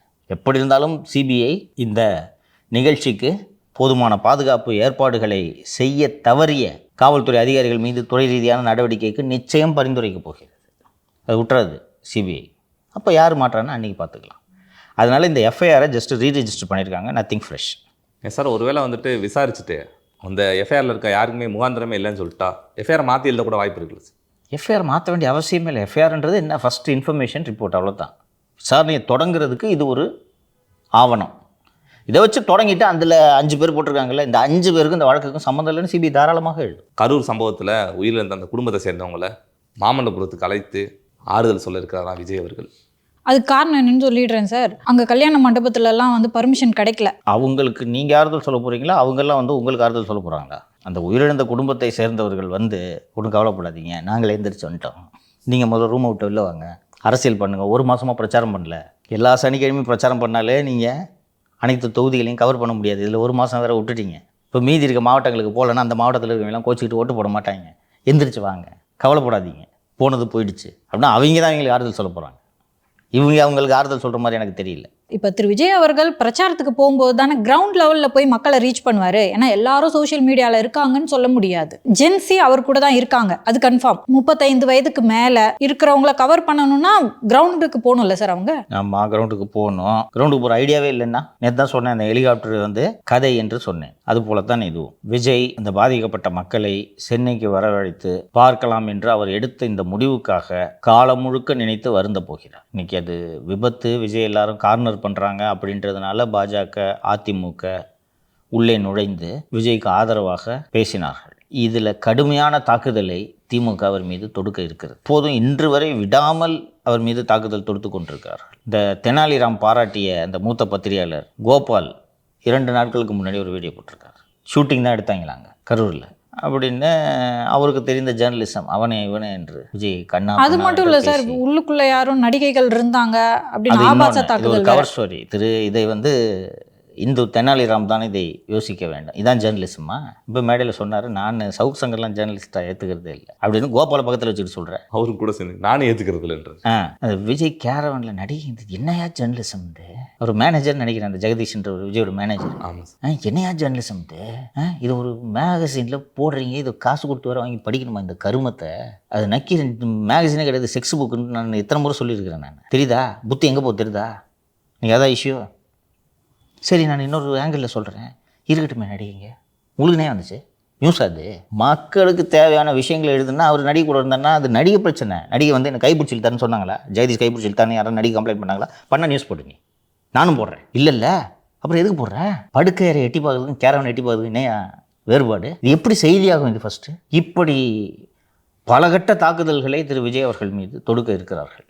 இப்போது இறுதியாக இங்கே இது செய்தி உறுதிப்படுத்தப்பட்ட செய்தி, மகாபலிபுரத்தில் ஏதோ ஒரு ரிசார்ட்டை பார்த்து அவங்க அத்தனை பேரையும் வரவழைக்க இருக்கிறார்கள். இன்றைக்கி இந்தியன் எக்ஸ்பிரஸில் ரொம்ப நல்ல ரிப்போர்ட்டு, குமரேசன் மற்றும் பியர்சன் லேனாக்கர் என்ற 2 செய்தியாளர்கள் எழுதியிருக்கிற செய்தி. 2 மகள்களை பறிகொடுத்த பெருமாள் என்பவர் வேலுசாமிபுரத்தை சேர்ந்தவர், அவருடைய பழனியம்மா கோகிலா ஆகிய 2 மகள்கள் இந்த சம்பவத்தில் இறந்திருக்கிறார்கள். அவர் வந்து என்கிட்ட யாருமே என்னை கான்டாக்ட் பண்ணலைங்க, அப்படியே கான்டாக்ட் பண்ணாலும் நான் போக மாட்டேன், இது என்னங்க மரியாதை? அவர் வந்து எங்களுக்கு ஆறுதல் சொல்ல விட்டு எங்களை நேராக விட்டு ஆறுதல் சொல்கிறாரு என்று சொல்கிறார். கொஞ்சம் யோசிச்சு போகிற, சிம்பிளாக சொல்கிறேன், விஜய் கரூர் எல்லாத்தையும் மறந்துடு. உங்கள் ஊரில் உங்கள் சொந்தக்காரங்க ஒருத்தங்க செத்து போயிட்டாங்க, சரியா? நீ ஃபோன் பண்ணி, ஏன்பா ஒரு ஒய்ஃப் இருந்தால் கொஞ்சம் வர சொல்லு, நான் ஆறுதல் சொல்லணும்னு நீ சொன்னால் எப்படி பாருங்க? நல்லா இருக்கு. அறிவே இல்லையா உங்களுக்கு? உங்கள் மாலத்தி சொன்னாங்க கல்யாண மண்டபம் கொடுக்கல, இதெல்லாம் கொடுக்கலன்னு. கொடுக்க மாட்டேன் தாங்க. செந்தில் பாலாஜி கரூரில் இருப்பதிலேயே ஒரு சிறப்பான ஒரு மண்டபத்தை தெரிவு செய்து விஜய் அவர்கள் வருவதற்கு வாகனங்கள் எல்லாவற்றையும் ஏற்பாடு செய்து பாதுகாப்புக்கும் ஏற்பாடு செய்கிறதுக்கு அவர் என்ன புஷி ஆனந்தா? உங்கள் எதிரியா தொல்லை தான் கொடுப்பான், அதை மீறி எந்திரிச்சு வரணுயா. எம்ஜிஆருக்கு எத்தனை கட்டத்தில் தொல்லை கொடுத்தார்கள் தெரியுமா திமுகவினர்? எம்ஜிஆருக்கு கடைசி வரைக்கும் நம்ம ஆரம்பித்த நம்ம ஒரு வளர்ச்சிக்கு காரணமான ஒரு நல்ல கட்சியை நம்ம உடச்சிட்டோன்ற வருத்தம் எம்ஜிஆருக்கு இருந்துச்சு. அதிமுகவை திமுகவோட இணைக்கணும்னு எம்ஜிஆர் 1 வருஷம் திங்க் பண்ணிட்டு இருந்தார் ஆட்சிக்கு வந்த பிறகு, தெரியுமா? ஆனால் அது நடக்காமலே போனதற்கு காரணம் திமுக அதிமுக தொண்டர்கள் மீது தொடுத்த அடக்குமுறைகள், வழக்குகள், அடிப்பாங்க. எவ்வளோ பேர் அடி வாங்கியிருக்காங்க தெரியுமா? எளிமைக்காரங்க அந்த திமுகன்னா இருக்கக்கூடிய கண்மூடித்தனமான வெறுப்பு அந்த தாக்குதல்களிலிருந்து வந்தது. இவர் நம்ம சைதை துரைசாமி போலீஸை வச்சு இந்த போலீஸை வச்சு எதிர்க்கட்சிக்காரங்க மேலே கேஸு போட்டு அடிக்கிறது, இதெல்லாம் முதல் தொடங்கி வைத்தது தமிழகத்தில் திராவிட முன்னேற்ற கழகம். அது மாதிரி அந்த அடக்குமுறைகள் எல்லாம் தாண்டி தாங்க நீங்கள் ஜெயிக்கணும். செல்வி ஜெயலலிதா முதல் முறையாக சட்டசபைக்கு எதிர்க்கட்சி தலைவராக போகிறாங்க. அந்த டைமில் சார் எம்எல்ஏக்கள் ஃபோனில் பேசினதை டேப் பண்ணியிருக்கீங்க, எம்எல்ஏக்கள் தொடர்ந்து கைது செய்யப்படுறாங்க அப்படின்னு பேசுனதுக்கு தான் சார் அவங்கள முடியை பிடிச்சி இழுத்து சாரியை பிடிச்சி இழுத்து அவங்க அன்றைக்கி போட்டாங்க சபதம், முதலமைச்சராக தான் நான் இங்கே வருவேன்னு. யாருமே ஈஸியாக அந்த பதவிக்கு வரலை. முதலமைச்சராக வரதுக்கும் அந்த பிரச்சனைக்கும் நடுவில் கன்சிஸ்டன்சி, விடாமுயற்சி, மன உளைச்சல், கடும் உழைப்பு, இந்த வெறி வேணும். ஐயாவை தான் நான் மீண்டும் உதாரணமாக சொல்கிறேன். எப்படி இருக்கு? ஓஹோ, நான் பெத்த மகன், நான் ஆரம்பித்த கட்சியை நீ என்கிட்டேருந்து ஆட்டை போடுறியா? பார்த்துடலாமா? வந்து பார்த்தல, தளர்வாக தானே இருக்காரு, இருந்தாலும் அவர் மனசு எப்படி இருக்கு? கிளம்பி போகிறார் பாரு இன்றைக்கி. இது வேணும். ஐயாவெல்லாம் அத்தனை பேருக்கும் உதாரணம். தமிழ்நாட்டில் இருக்கக்கூடிய அத்தனை அரசியல்வாதிகளுக்கும் மருத்துவர் ராமதாஸ் ஒரு சிறந்த உதாரணம். 86 வயசில் நீங்கள் எப்படி இருக்கணுன்றதுக்கு ஐயா ஒரு உதாரணம். செஸ் மாதிரி காயை நகர்த்துற பற்றியா? ஓஹோ, நடைபயணம் போறியா நீ? ஏறு வச்சுக்கிறேன். கூட்டு பொதுக்குழுவை போகிறாரா? இன்றைக்கி ஐயா அழகாக ஓய்வு எடுக்கலாம் தானே? அந்த வந்து தோட்டத்தை பார்த்து எப்படி நல்லா இருக்குது, அழகாக சாயங்காலம் சாப்பிட்டுட்டு இந்த தோட்டத்தில் ஒரு வாக்கிங் போயிட்டு என்னப்பா நடக்குது அப்படின்னு கேட்டுட்டு ஐயா நிம்மதியாக ஓய்வு எடுக்கலாமா? கஷ்டப்பட வேணாமா? அப்படியா இருக்காரு. ஆனால் இன்னும் நீங்கள் கட்சியை முழுசாக நடத்த ஆரம்பிக்கல, ஆனால் ஓய்வுலே இருக்கீங்க. இலை உளுந்துருக்கியா? அந்த பாரு, அந்த சொல்கிறாங்களே அந்த பழனி அம்மா கோகிலா, ஒன்றுக்கு 11 வயசு, ஒன்றுக்கு 14 வயசியா? நீ போய் அவங்க வீட்டுக்கு போய் அவங்க அப்பாவை கட்டி பிடிச்சி ஆறுதல் சொல்கிறது முறையா? என்னங்க அவங்க பொண்ணு செத்துருச்சா? வாங்க மாவுளி வராங்க. என்ன அரசியல்வாதி நீங்கள்? இதுக்கு நீங்கள் ஆறுதல் சொல்லாமே இருங்கன்றேன். விட்டுருங்க. அதான் வீடியோவில் ஒரு ஆறுதல் சொன்னீங்களே, விட்டுருங்க. சொல்கிறதுக்கு ஒன்றும் இல்லை சார், எவ்வளோ சார் ஒரு மரியாதைன்னு ஒன்று. இது காலத்துக்கும் இது பழிச்சொல்லாக இருக்கும் தம்பி. அவர் விஜய் இதோட விபரீதம் புரியாமல் விளையாடுறாரு. நாங்கள் இந்த தாவக நிர்வாகிகளிடம் பேசினேன். நாங்கள் போலாண்டு தாங்க இருந்தோம், நாங்கள் அங்கே போகிறோன்றது தெரிஞ்சு அந்த ஃபேமிலியை தூக்கிடுறாங்க. அதில் இந்த பாதிக்க 41 குடும்பத்தில் ஒரு 3 குடும்பத்தை தூக்கிட்டாங்க போல இருக்குது. இதையே அரசியலாக்குங்கன்றேன். எங்களிடம் வருவதாக வாக்களித்திருந்தார்கள், அதில் 5 குடும்பங்களை காணவில்லை. செந்தில் பாலாஜி தான் கடத்தி வைத்திருக்கிறார் 5 குடும்பங்களை. சொல்லுங்க, அது உங்களுக்கு பெருமை தானே? அதானே அரசியல். இனிமேல் அந்த பேரை சொல்கிறதுக்கு தைரியம் இருக்குமான்னு தெரியலையேங்க சார். அன்னைக்கு மட்டும் பேரை சொன்னாராக்கா? சொல்லுங்க, அப்படி தானங்க அரசியல் பண்ணணும். எம்ஜிஆர் சொன்ன மாதிரியே சொல்கிறதுக்கு, டயலாக் பேசுறதுக்கு மட்டும் தெரியுது. எம்ஜிஆர் இதே சொன்னார், என் தொண்டர்களை கை வைக்காதீங்க, என்ன வேணால் எதோ நாள் பண்ணிங்க. அதே டைலாகு, புதுசு கூட இல்லை அது. என்னங்க இங்கே நீங்கள் அந்த ஜனங்களை பார்க்குறதுக்கு கல்யாண மண்டபமே தான் வேணுமா? ஒரு சாமியானை போட்டுக்குங்க. நான் இன்றைக்கி வர்றேன் இந்த டேட்டில், பாதுகாப்பு ஏற்பாடு செய்ய வேண்டியது காவல்துறையோட கடமை. நீங்கள் தான் எழுதி கொடுத்தீங்களே, லத்தி சார்ஜெலாம் பண்ணுங்கன்னு எழுதி கொடுத்துருக்கீங்கல்ல. அப்போ யாராவது ஒரு அங்கே தனியார் நிலைமை இருக்கக்கூடிய ஒருத்தர்கிட்ட அறுவடை முடிஞ்சு ஒரு இடத்துல இருக்குன்னா ஒரு 2 லோடு மண் அடித்து அங்கே 2 சாமியானவை போட்டு போலீஸ்கிட்ட பாதுகாப்பு ஏற்பாடு மட்டும் பண்ணிவிட்டு இந்த இடத்துல வச்சுக்கிறவங்க, ரோடுலேருந்து நீட்டாக வண்டி போயிடும். அங்கே நின்று நான் அவங்கள பார்க்குறேன், எல்லாரையும் அங்கே வர சொல்லிட்டுங்க. பாதி ஃபேமிலி வரட்டும், 25 ஃபேமிலி வரட்டும், மீதி 15 ஃபேமிலியை செந்தில் பாலாஜியோ அல்லது வேறு யாரோ ஒருவர் கடத்தி வைத்திருப்பதாக இருக்கட்டும். இங்கே விஜயை வந்து சந்தித்து விடக்கூடாது என்பதற்காக பாதிக்கப்பட்ட குடும்பங்கள் சுற்றுலா தலத்துக்கு அழைத்து செல்லப்பட்டிருக்கிறார்கள். Same Karur formula, Erode formula இங்கேருந்து கிளம்பியிருக்கு. விஜயோட டவர்லாம் மானிட்டர் பண்ணிருக்காங்க. இங்கேருந்து இந்த டவர் நவருதுன்னு சொன்ன உடனே 4 ஃபேமிலியை தூக்கி ரிசார்ட்டில் வச்சுட்டாங்களாம். இன்னொன்று, உங்களால் போய் அந்த ஏழை குடும்பங்கள் ரிசார்ட்டில் 4 நாட்கள் மகிழ்ச்சியாக இருந்தால் அதுவும் உங்களுக்கு நல்லது தானே? இதையே சொல்லுங்கள் மக்கள்கிட்ட. இந்த ஈரோடு கிழக்கு இடைத்தேர்தலுக்கு போகும்போது தான் பார்த்தேன் நான், 3 வேளை சாப்பாடு. அப்போ வந்து இந்த அஜித் விஜய் படம் ஏதோ ஒன்று ரிலீஸ் ஆயிருந்துச்சு, வாரிசோ ஏதோ ஒன்று, February 23, 2 படம். அந்த படத்தை பெரிய ஸ்க்ரீனை போட்டு 2 வாட்டி, அந்த 2 படத்தை எத்தனை வாட்டி போடுறது? அப்புறம் எல்லோரும் மேட்டூர் டேமை கூப்பிட்டு போய் அங்கேயே குக்கிங், டேம் ஃபிஷ்ஷை பிடிச்சி எல்லாம் அண்ணன் செந்தில் பாலாஜி கைங்கரியம். எனக்கு அவங்க பண்ணுறது ஜனநாயக விரோதம், சட்டவிரோதமாக இருந்தாலும் இதெல்லாம் பண்ணுறதுக்கு, இந்த 3 வேளை கரிசோறு தின்னுட்டு இருக்கிறதுக்கு ஒரு நாளைக்கு 500 ரூபாய். எனக்கு சந்தோஷமாக தான் இருந்துச்சு. இப்படியாவது செந்தில் பாலாஜி காசு வெளில வரட்டுமே. இன்னொன்று, ஒரு யூடியூப் சேனல் ஆரம்பிச்சாருன்னு வைங்களேன், அமோகமாக போகும் போல். இது அப்படியே எடுத்து விலாகாக போடலான்ற நான் ஒரு ஐடியாவாக கொடுக்குறேன். செஞ்சிடுவார், அசோக்கிட்ட சொல்லிவிடுவோம், செஞ்சிடுவார். நான் இது உறுதிப்படுத்திக்காமல் இப்போ விஜயை விமர்சனம் பண்ணக்கூடாதுன்றதுக்காக தான் நான் அமைதியாக இருந்தேன். உறுதிப்படுத்திட்டேன். இங்கே தான் வர வைக்கிறேங்க. இங்கே தொல்லை கொடுக்க மாட்டாங்களா? சரிங்க, வர வைக்கிறீங்களே, எல்லா ஃபேமிலியும் கூட்டு வந்துடுறீங்களாங்க. என் வீட்டில் ஒரு இலை விழுந்துருச்சுப்பா. டிஎம்கே கவர்மெண்ட் கொடுத்தது, சென்ட்ரல் கவர்மெண்ட் கொடுத்தது, பிசிகே கொடுத்தா சேர்க்க முடியாது, இன்னும் செக்க போடாதுன்னு இருக்காங்க. அதனால் அது சேர்க்கலை. நான் எல்லாம் சேர்ந்து ஒரு 34 லட்ச ரூபா வந்திருக்கு. சரியா? சென்னைக்கு போகாதன்னு இன்னொரு 5 லட்ச ரூபாய் கொண்டு வந்து கொடுக்குறாரு செந்தில் பாலாஜி. வாங்கிக்க மாட்டேங்க நான். எனக்கு விஜயை பக்கத்தில் பார்த்து பேசுறது தான் எனக்கு முக்கியம். எனக்கு இது வேணாம் 5 லட்ச ரூபான்னு சொல்லிடுவாங்களா? அதான் 5 குடும்பத்தை ஆல்ரெடி தூக்கிட்டாங்கன்றாங்க. இப்போ தூக்க மாட்டாங்களா? சரி, இன்னொரு ஆங்கிள்லேருந்து பார்ப்போம்.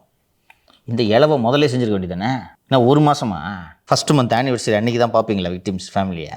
திரு உதயநிதி அவர்களுக்கு சொன்னதைத்தான் நான் திரு விஜய் அவர்களுக்கும் சொல்ல விரும்புகிறேன். உங்கள் கன்வீனியன்ஸு, உங்கள் வசதி, உங்கள் வாழ்க்கை. நாட்டை ஆளணும்னு ஆசைப்படாது. நீங்கள் எங்களை ஆள வேண்டுமென்றால், எங்களுக்கு தலைவராக வேண்டுமென்றால் குறைந்தபட்சம் உங்களிடமிருந்து உழைப்பை எதிர்பார்க்கிறோம். 1000 கஷ்டம் இருக்கும் சார். உங்களுக்கு ஹோட்டல் கொடுக்க மாட்டாங்க, கல்யாண மண்டபம் கொடுக்க மாட்டாங்க, பாதுகாப்பு சிக்கல் இருக்கும். எனக்கு அதெல்லாம் முக்கியம் இல்லை. என் வீட்டில் 2 பணம் விழுந்துருக்கு. எனக்கு நீ என்ன பார்த்து ஆறுதல் சொல்லணும். நியாயப்படி என் வீட்டுக்கு வரணும். இல்லை பரவாயில்ல விஜய் அவர்களுக்கு சிக்கல் இருக்குன்றதுனால பக்கத்தில் ஒரு கல்யாண மண்டபத்துக்கு வர சொன்னீங்கன்னா வர்றேன். அது பரவாயில்ல. அதுவே தவறு. உங்கள் சொந்தக்காரங்க யாருக்காவது நான் பழைய பஸ் ஸ்டாண்டு பக்கத்தில் ரூம் போட்டிருக்கேன், வா உனக்கு ஆறுதல் சொல்லுன்னு சொன்னால் எப்படி பாருங்க? அதுக்கு பதிலாக எம்ஆர்வியும் செந்தில் பாலாஜியும் எல்லா வீட்டுக்கும் போயிட்டு வந்துட்டாங்கல்ல சார் லீடர்ஸு. நான் ஒரு விஜய் போகிறதுல சிக்கல் இருக்குது, நான் ஒத்துக்கிறேன். என்ன எஃபர்ட் போட்டிங்க? உங்களது நிர்வாகிகள் அருண்ராஜும் புஷி ஆனந்தும் நிர்மல்குமாரும் கரூர் எல்லையில் 27 முதல் 28 விடியற் காலை 4 மணி வரை இங்கே காத்திருந்தார்கள் என்பதை நான் புரிந்து கொள்கிறேன். நீங்கள் காத்திருந்தீர்களா? அருண்ராஜ் இருந்தார், நிர்மல் இருந்தார், ஆதவ் இருந்தார். நீங்கள் இருந்தீங்களா? குறைஞ்ச திருச்சியில் இருந்தீங்களா?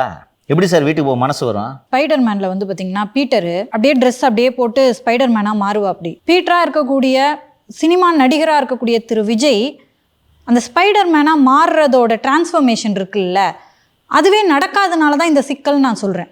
என்னன்னு சொல்கிறேன், எல்லாருமே விஜய் எல்லார் வீட்டுக்கும் போயிட முடியுமா? அப்போ எப்படி அவர் அரசியலில் வந்து சோபிக்க முடியும்? 100 மீட்டர் ஓடிட்டு இருக்காரு சார் திரு விஜய், ஜெயிச்சிடுறாரு. அது சினிமான்னு வச்சுப்போம். மாரத்தானுக்கு அவர் வராருன்னா இங்கே செட் ஆஃப் ரூல்ஸ் டிஃப்ரெண்ட், அதை அடாப்ட் பண்ணிக்க மாட்டேங்கிறாங்க. அப்போ எப்படி மாரத்தானில் அவரால் ஜெயிக்க முடியும்? 100 மீட்டரில் போகிற அதே வேகத்தில் போயிட்டு ஃபஸ்ட்டு கிலோமீட்டரில் நின்றுவார், அவ்வளோதான். இது என்ன எந்த வகையில் அச்சமூட்டுதுன்னு நான் சொல்கிறேன் சார். இப்போ சினிமா நடிகர்கள் மேக்சிமம் அரசியலுக்கு வரதில்லை. தனுஷா இருக்கட்டும், சூர்யாவாக இருக்கட்டும், வந்தாலும் திமுக பக்கம் சாஞ்சிடுறாங்க. சத்யராஜோட பொண்ணாக இருக்கட்டுமே, சேகர் பாபு அவர்களை பாராட்டுறாங்க. இப்போ திரு விஜய் அவர்கள் ஒருவேளை தோத்து போறாருன்னா காலங்காலத்துக்கும் இது ஒரு பயமா மாறிடும் சார். இன்னொருத்தவங்க வர்றதுக்கு முயற்சி கூட பண்ண மாட்டாங்க சார். உழைக்கிறதுக்கு தயாராக இல்லைன்னா முயற்சி பண்ணாதீங்கன்னு நான் சொல்கிறேன். வர்றதுன்னா சில தியாகங்களை செய்கிறதுக்கு, உழைக்கிறதுக்கு, சில சங்கடங்களை சந்திக்கிறதுக்கு, உங்களை வருத்திக்கிறதுக்கு நீங்கள் தயாராக இருக்கணும். நீங்கள் இன்னொரு கோணத்துலேருந்து பார்த்தீங்கன்னா முதல்வருக்கு உடம்பு முடியல, முதுமை, மற்றவர்களை போல் அவ்வளவு ஆரோக்கியமாக இல்லை. இங்கே ஜிம்மு வீடியோலாம் இதுன்ட்டு போட்டாலும் கஷ்டப்படுறாரு. நான் சொல்லிடுறேன். பல உபாதைகளை வச்சுக்கிட்டு இழுத்து கொண்டு போகணுமே இந்த கட்சியை, மீண்டும் ஆட்சிக்கு வரணுமேன்றதுக்காக ஒரு கஷ்டப்படுறாரு. இத்தனைக்கே நிறைய விமர்சனங்களை அவரும் ஃபேஸ் பண்ணுறாரு, ஆனாலும் போகிறாரே சார் அடுத்தடுத்து. அதைத்தான் விஜய் பார்த்து கற்றுக்கணுன்றேன். நீங்கள் திரு சிஎம் நடந்து போகிற ஃபுட்டேஜெலாம் அதிகம் வெளியில் வர்றதில்ல, தெரியுதா? 5 செகண்ட் மேலே காட்டுறதில்ல, பார்த்துருக்கீங்களா? இந்த முந்தா நாள் கூட வெள்ள பகுதிகளெல்லாம் கையில் ஒரு கட்டை தூக்கிட்டு போயிட்டு பார்வையிட்டார், ஞாபகம் இருக்கா? அந்த இதெல்லாம் சிஎம்ஓ ஹேண்டிலேருந்து ரிலீஸ் ஆன அந்த ஃபுட்டேஜ் எல்லாம் பார்த்தீங்கன்னா 2-3 செகண்டுக்கு மேலே வீடியோ வரல, கவனிச்சிங்களா? கஷ்டம். அவ்வளோ சிரமத்தை மீறி எதுக்கே அவர் போகிறாரு? நாம் தான் லேட் பண்ணணும். இத்தனைக்கும் அவர் கட்சி முழுக்க தளபதிகள். உங்களை விட்டால் ஆளே இல்லை. எதுக்கு போகிறார் சிஎம்? ஆனால் நீங்கள் 30 நாளாக வீட்டை விட்டு வெளில வரல. விசாரிச்ச நிர்வாகிகள்கிட்ட என்னங்க எதுக்குமே அறிக்கை விடணும்? இல்லை, இந்த கரூரை முடிச்சுட்டு தான் நாங்கள் முடிச்சிருச்சே, இன்னும் வேற என்ன முடியணும்? உங்களை பார்க்கணுமா விக்டிம்ஸை? அதுக்கு பிறகு தான் அரசியலை பற்றியே சிந்திப்பீங்களா? அப்போ அது வரைக்கும் மக்கள் பிரச்சனை எதை பற்றி நீங்கள் பேச மாட்டீங்க. அந்த டெல்டா பகுதிகள் முழுக்க அழிந்து கொண்டிருக்கக்கூடிய அந்த விவசாயிகளுடைய வாழ்வாதாரத்தை பற்றி நீங்கள் பேச மாட்டீர்கள். மழை வெள்ளத்தில் மக்கள் வீடுகளை இழந்து வீடுக்குள் தண்ணீர் புகுந்து தத்தளித்தால் நீங்கள் பேச மாட்டீர்கள். ராம்சார் நிலத்தில் கட்டிடம் கட்ட ஊழல் அதிகாரிகள் அனுமதி கொடுத்தால் நீங்கள் அதை பற்றி பேச மாட்டீர்கள். 2 அதிகாரிகள் சேர்ந்து கொண்டு டிஜிபி நியமனத்தில் தாமதம் செய்தால் அதை குறித்து நீங்கள் பேச மாட்டீர்கள். நாங்கள் உங்களுக்காக, நீங்கள் பேசுவதற்காக காத்திருக்க வேண்டும். அப்படி தானே? நம்ம வந்து பிஜேபியோட அண்டர் கிரவுண்ட் டீலிங்கில் இருக்கோம் அப்படின்னு விமர்சனம் பண்ணிடுவாங்கன்ற பயமே இல்லாமல் திரு ராஜ்நாத் சிங்கை கூப்பிட்டு கலைஞரோட காயினை வெளியிடுறாங்க சார். அதுதான் அரசியல். அதை இவர் புரிந்து கொள்ள வேண்டும். விமர்சனம் வருன்றது தெரியாதா? வெள்ளை கூட தூக்கிட்டு மோடி வரவேற்க போகலையா? கேலோ இந்தியாவுக்கு கூப்பிடலையா? அந்த பக்கம் போய் கேலோ இந்தியாவுக்கும் அவரை கூப்பிட்டுட்டு பாசிச பாஜகவேன்னு பேசிக்கிட்டு தானே இருக்காங்க. அதான் அரசியல். 4 வருஷமாக போகாமல் நிதி ஆயோக் கூட்டத்துக்கு போலே அவர் போலியா? இடி வந்தவொடனே போலியா வேகமா? அதான் அரசியல். அங்கே போய் ரூமுக்குள்ளே கதை சாத்திட்டாங்களான்னு கப்புன்னு காலில் விழுந்துட்டு அப்படி தான் திட்டுவாங்க. கண்டுக்காதீங்க நீங்கள். இந்த இடி மட்டும் கொஞ்சம் பார்த்துங்க. அதான் அரசியல். we will send money. என்ன விமர்சனம் பண்ணுறதுனே தெரியல எனக்கு. எப்படியா மனசு வருது உங்களுக்கு இந்த ஐடியாவெல்லாம் எக்ஸிக்யூட் பண்ணுறதுக்கு? ஃபஸ்ட்டு இது எப்படி பேசலாம் நீங்கள்? 2 பிள்ளைங்க சொன்னேன்ல, 11 வயசில் ஒரு பொம்பளை புள்ள, 14 வயசில் ஒரு பொம்பளை புள்ள. அந்த தகப்பை நான் நேரில் வர வச்சு ஆறுதல் சொல்கிறேன்னா நீங்களாம் என்னையா மனுஷன்? ஒரு நடிகனாக கூப்பிடலாம், ஒரு தலைவராக கூப்பிட முடியாது. 2மே கூப்பிடக்கூடாது. அப்படி உங்களை யாரும் ஆறுதல் சொல்லியே? அப்படின்னு ஆறுதல் சொல்லணும். நீங்கள் ஆறுதல் சொல்லி இந்த 2 குழந்தைகளை மீட்டு உயிர்த்தெழுக்க வைக்க போகிறீங்களா நீங்கள்? இல்லை ஒன்றும் கவலைப்படாதீங்க, நான் கூட இருக்கேன், இதானே இதை ஃபோனில் சொல்லிட்டு போங்க. ஃபோட்டோ எடுத்து போகிறதுக்கு நீங்கள் வர வைக்கிறீங்க. இன்னும் சொல்ல போனோம்னா உங்கள் கில்ட்டை ரிமூவ் பண்ணுறதுக்காக வர வைக்கிறீங்க நீங்கள், இல்லையா? நாங்கள் தேடிட்டோம், நீங்கள் தேடிடுங்க தளபதி அப்படின்ட்டு அவங்க வந்து சொன்ன உடனே உங்களுக்கு திருப்தி ஆகும். உங்கள் கில்ட்டுக்காக நீங்கள் கூப்பிட்றீங்க அவங்கள, இல்லையா? இது குரூரமான செயலாக தெரியவில்லையா உங்களுக்கு? அந்த 2 பிள்ளைங்க தானே அவர்களோட எதிர்காலம். இந்த அப்பா அம்மாவுக்கு இந்த குழந்தைங்க தானே எதிர்காலமே போச்சு. இன்னொன்று யோசிச்சு போகிற, அந்த கணவன் மனைவி 2 பேருக்கும் இனிமேல் நம்ம எதுக்கு வாழணுன்ற எண்ணம் வருமா வராதையா? அவங்கள நீ வந்து மெட்ராஸுக்கு வா, பஸ்ஸு பிடிச்சி வீட்டு வாசலே பஸ் வந்து நிற்கும், வந்து ஏறு, விஜய் உனக்கு ஆறுதல் சொல்வாருன்னு சொல்கிறதுக்கு உங்களுக்கு எப்படியா மனசு வருது? உங்களுக்குலாம் எங்களை ஆளணுன்ற வேறு என்ன இருக்குது? இல்லை யோசிக்கலாமாப்பா? ஃபஸ்ட்டு முதலமைச்சர் ஸ்டாலின் கள்ளக்குறிச்சியில் கள்ளச்சாராயத்தால் உயிரிழந்தவர்களின் குடும்பங்களை பூரா தலைமைச் செயலகத்துக்கு வர வச்சு ஆறுதல் சொல்லி தான் எப்படி பாருங்க? நம்ம என்ன சொல்லியிருப்போம்? அவர் போகலை, அதுபோல் அமைச்சர்கள்லாம் போனாங்க, முடிஞ்சு போச்சா? ஆனால் இங்கே வர வச்சுருந்தானே எப்படி இருக்கும்? அவராவது முதலமைச்சரே இது செய்யக்கூடாதுன்றோம். இப்போவே இப்படி இருக்கிறீங்கன்னா நாளைக்கு உங்கள் கையில் அதிகாரம் வந்துச்சுன்னா எப்படி நடந்துக்குவீங்க நீங்கள்? திமுக கிட்ட ஒன்று இருக்குல்ல, ஆணவம். அது இல்லை சார், நிர்வாகம் தெரியல சார். கோவமாக கத்தி எடுத்து குத்துறதுக்கும் தெரியாமல் கத்தி பத்து குத்துறதுக்கும் ரிசல்ட் ஒன்று தானே, இன்டென்ஷன் வேறவா இருக்கலாம். இன்னொன்று, இது தவறு என்று தெரியாமல் கூட நீங்கள் எதுக்கு அரசியல் கட்சி நடத்துறீங்க? அப்போ இது தப்புன்னே தெரியல உங்களுக்கு. நான் இதைத்தான் நான் அன்னையிலேருந்தே சொல்லிட்டு இருக்கேன். இந்த ஐடியாவை சோப்பு வியாபாரி பிச் பண்ணால் கூட எடுத்தவொடனே நீங்கள் இதை ரிஜெக்ட் பண்ண வேணாமா? யோ, அறிவு இருக்கா உனக்கு? உயிரை பறி கொடுத்துருக்கான், அவனை இங்கே வர வச்சு ஆறுதல் சொல்லுன்ற என்னையா ஸ்ட்ராட்டஜிஸ்ட்? நீங்கள் தானே சொல்லணும். பொதுவாங்க சார், டிவிக்கு தனியாக நிற்கும் அப்படின்லாம் பேசிக்கிறாங்க சார். இன்னும் சின்னமே வாங்கலை. ஸோ அதை மக்கள்கிட்ட இன்னும் எடுத்துகிட்டு போய் சேர்க்கறது ரொம்ப கஷ்டம் இல்லையாங்க சார்? குறுகிய காலம் இருக்கிறதுனால நான் சொல்கிறேன். ஃபஸ்ட்டு போட்டி போடுறாங்களான்னு பாருங்கம்மா, அதுக்கப்புறம் சின்னத்தை பற்றிலாம் பேசலாம். விடுங்க. நீங்கள் போட்டி போடுறாங்களாம் சொல்கிறீங்க, 100 சீட்டு கட்டுட்டு இருக்காங்களாம். எடப்பாடி பழனிசாமி அவர்கள் மகன் மிதுன் அவர்கள்ட்ட பாஜக விட்டு நீங்கள் தனியாக ஒரு கூட்டணி அமைச்சிங்கன்னா அதில் விஜய் அவர்கள் வருவார், நான் 100 சீட்டு கன்ஃபார்ம் கொடுக்கணும் அப்படின்னு சொல்லியிருக்காங்க. இப்போ இவங்களுக்கு ஒரு 100 சீட்டு, பாமகக்கு ஒரு 40 சீட்டு கேட்பாங்க. எப்படியும் பாமகக்கு ஒரு 40 சீட்டு, 140. தேமுதிக, புதிய தமிழகம், அந்த புதிய நீதி கட்சி, இது போல் எல்லா கட்சிகளுக்கும் சேர்த்து அவங்களுக்கு ஒரு 40, ஒரு 100, 40, 180 போக மீதி ஒரு 50 சீட்டு இருக்குது. 54 சீட்டு இருக்குது. 54 ஏடிஎம்கே நின்றுக்குமா? விஜய்க்கு முன்னாடி இருக்க ஆராக்கு அதிமுக அதை கூட செய்யாதா? ஃபஸ்ட்டு அது போன்ற பேச்சுவார்த்தை எதுவும் நடக்கவில்லை. இந்த செய்தி ஆதவ் அர்ஜுன் அவர்கள் தினமலரில் பிளான்ட் பண்ண நியூஸ் இது, சரியா? எல்லா இடத்துலையும் இந்த மாதிரி பேச்சுவார்த்தை நடக்குதுன்னெலாம் பிளான்ட் பண்ணிகிட்ருக்காரு. நான் பல முறை சொல்லியிருக்கிறேன், திரு பழனிசாமி அவரது மகன் மிதுனை இது போன்ற அரசியல் விவகாரங்களிலெல்லாம் ஈடுபடுத்துவது இல்லை. இது அந்த கட்சித் தலைவர்கள் எல்லோருக்குமே தெரியும். அவங்க ரிலேட்டிவ்ஸ் பேசுவாங்க, பழனிசாமியோட ரிலேட்டிவ்ஸ் இது மாதிரி நெகோசியேஷன் அன்அஃபிஷியலாக, புரியுதா? இப்போ நான் ஒரு ரிலேட்டிவ்னு வச்சுக்கேன், நான் வந்து ஏடிஎம்கே சார்பாக நான் வேணா சித்தப்பாட்ட சொல்கிறேன், மாமாட்ட சொல்கிறேன், பேசுவோமேட்டு அன்அஃபிஷியலாக இது போல் நடப்பது வேறு.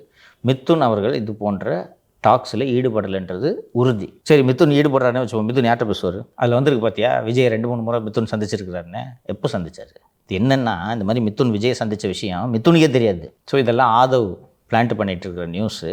ஆதவுக்கு இது தெரியுமா இல்லையா என்பது தெரியாது எனக்கு. ஆதவ் இந்த நிகழ்ச்சியின் மூலமாக தெரிந்து கொள்ளட்டும். அதிமுக பிஜேபி கூட்டணி என்பது உறுதி. 26 அந்த 2 கட்சிகளும் சேர்ந்து தான் தேர்தலை சந்திக்கப் போகிறது. புதிய கட்சிகள் அந்த கூட்டணியில் இணையலாம். ஆனால் அந்த 2 கட்சிகளின் கூட்டணி முறியப் போவதில்லை, மாற்றம் ஏற்பட போவதில்லை. ஓகேவா?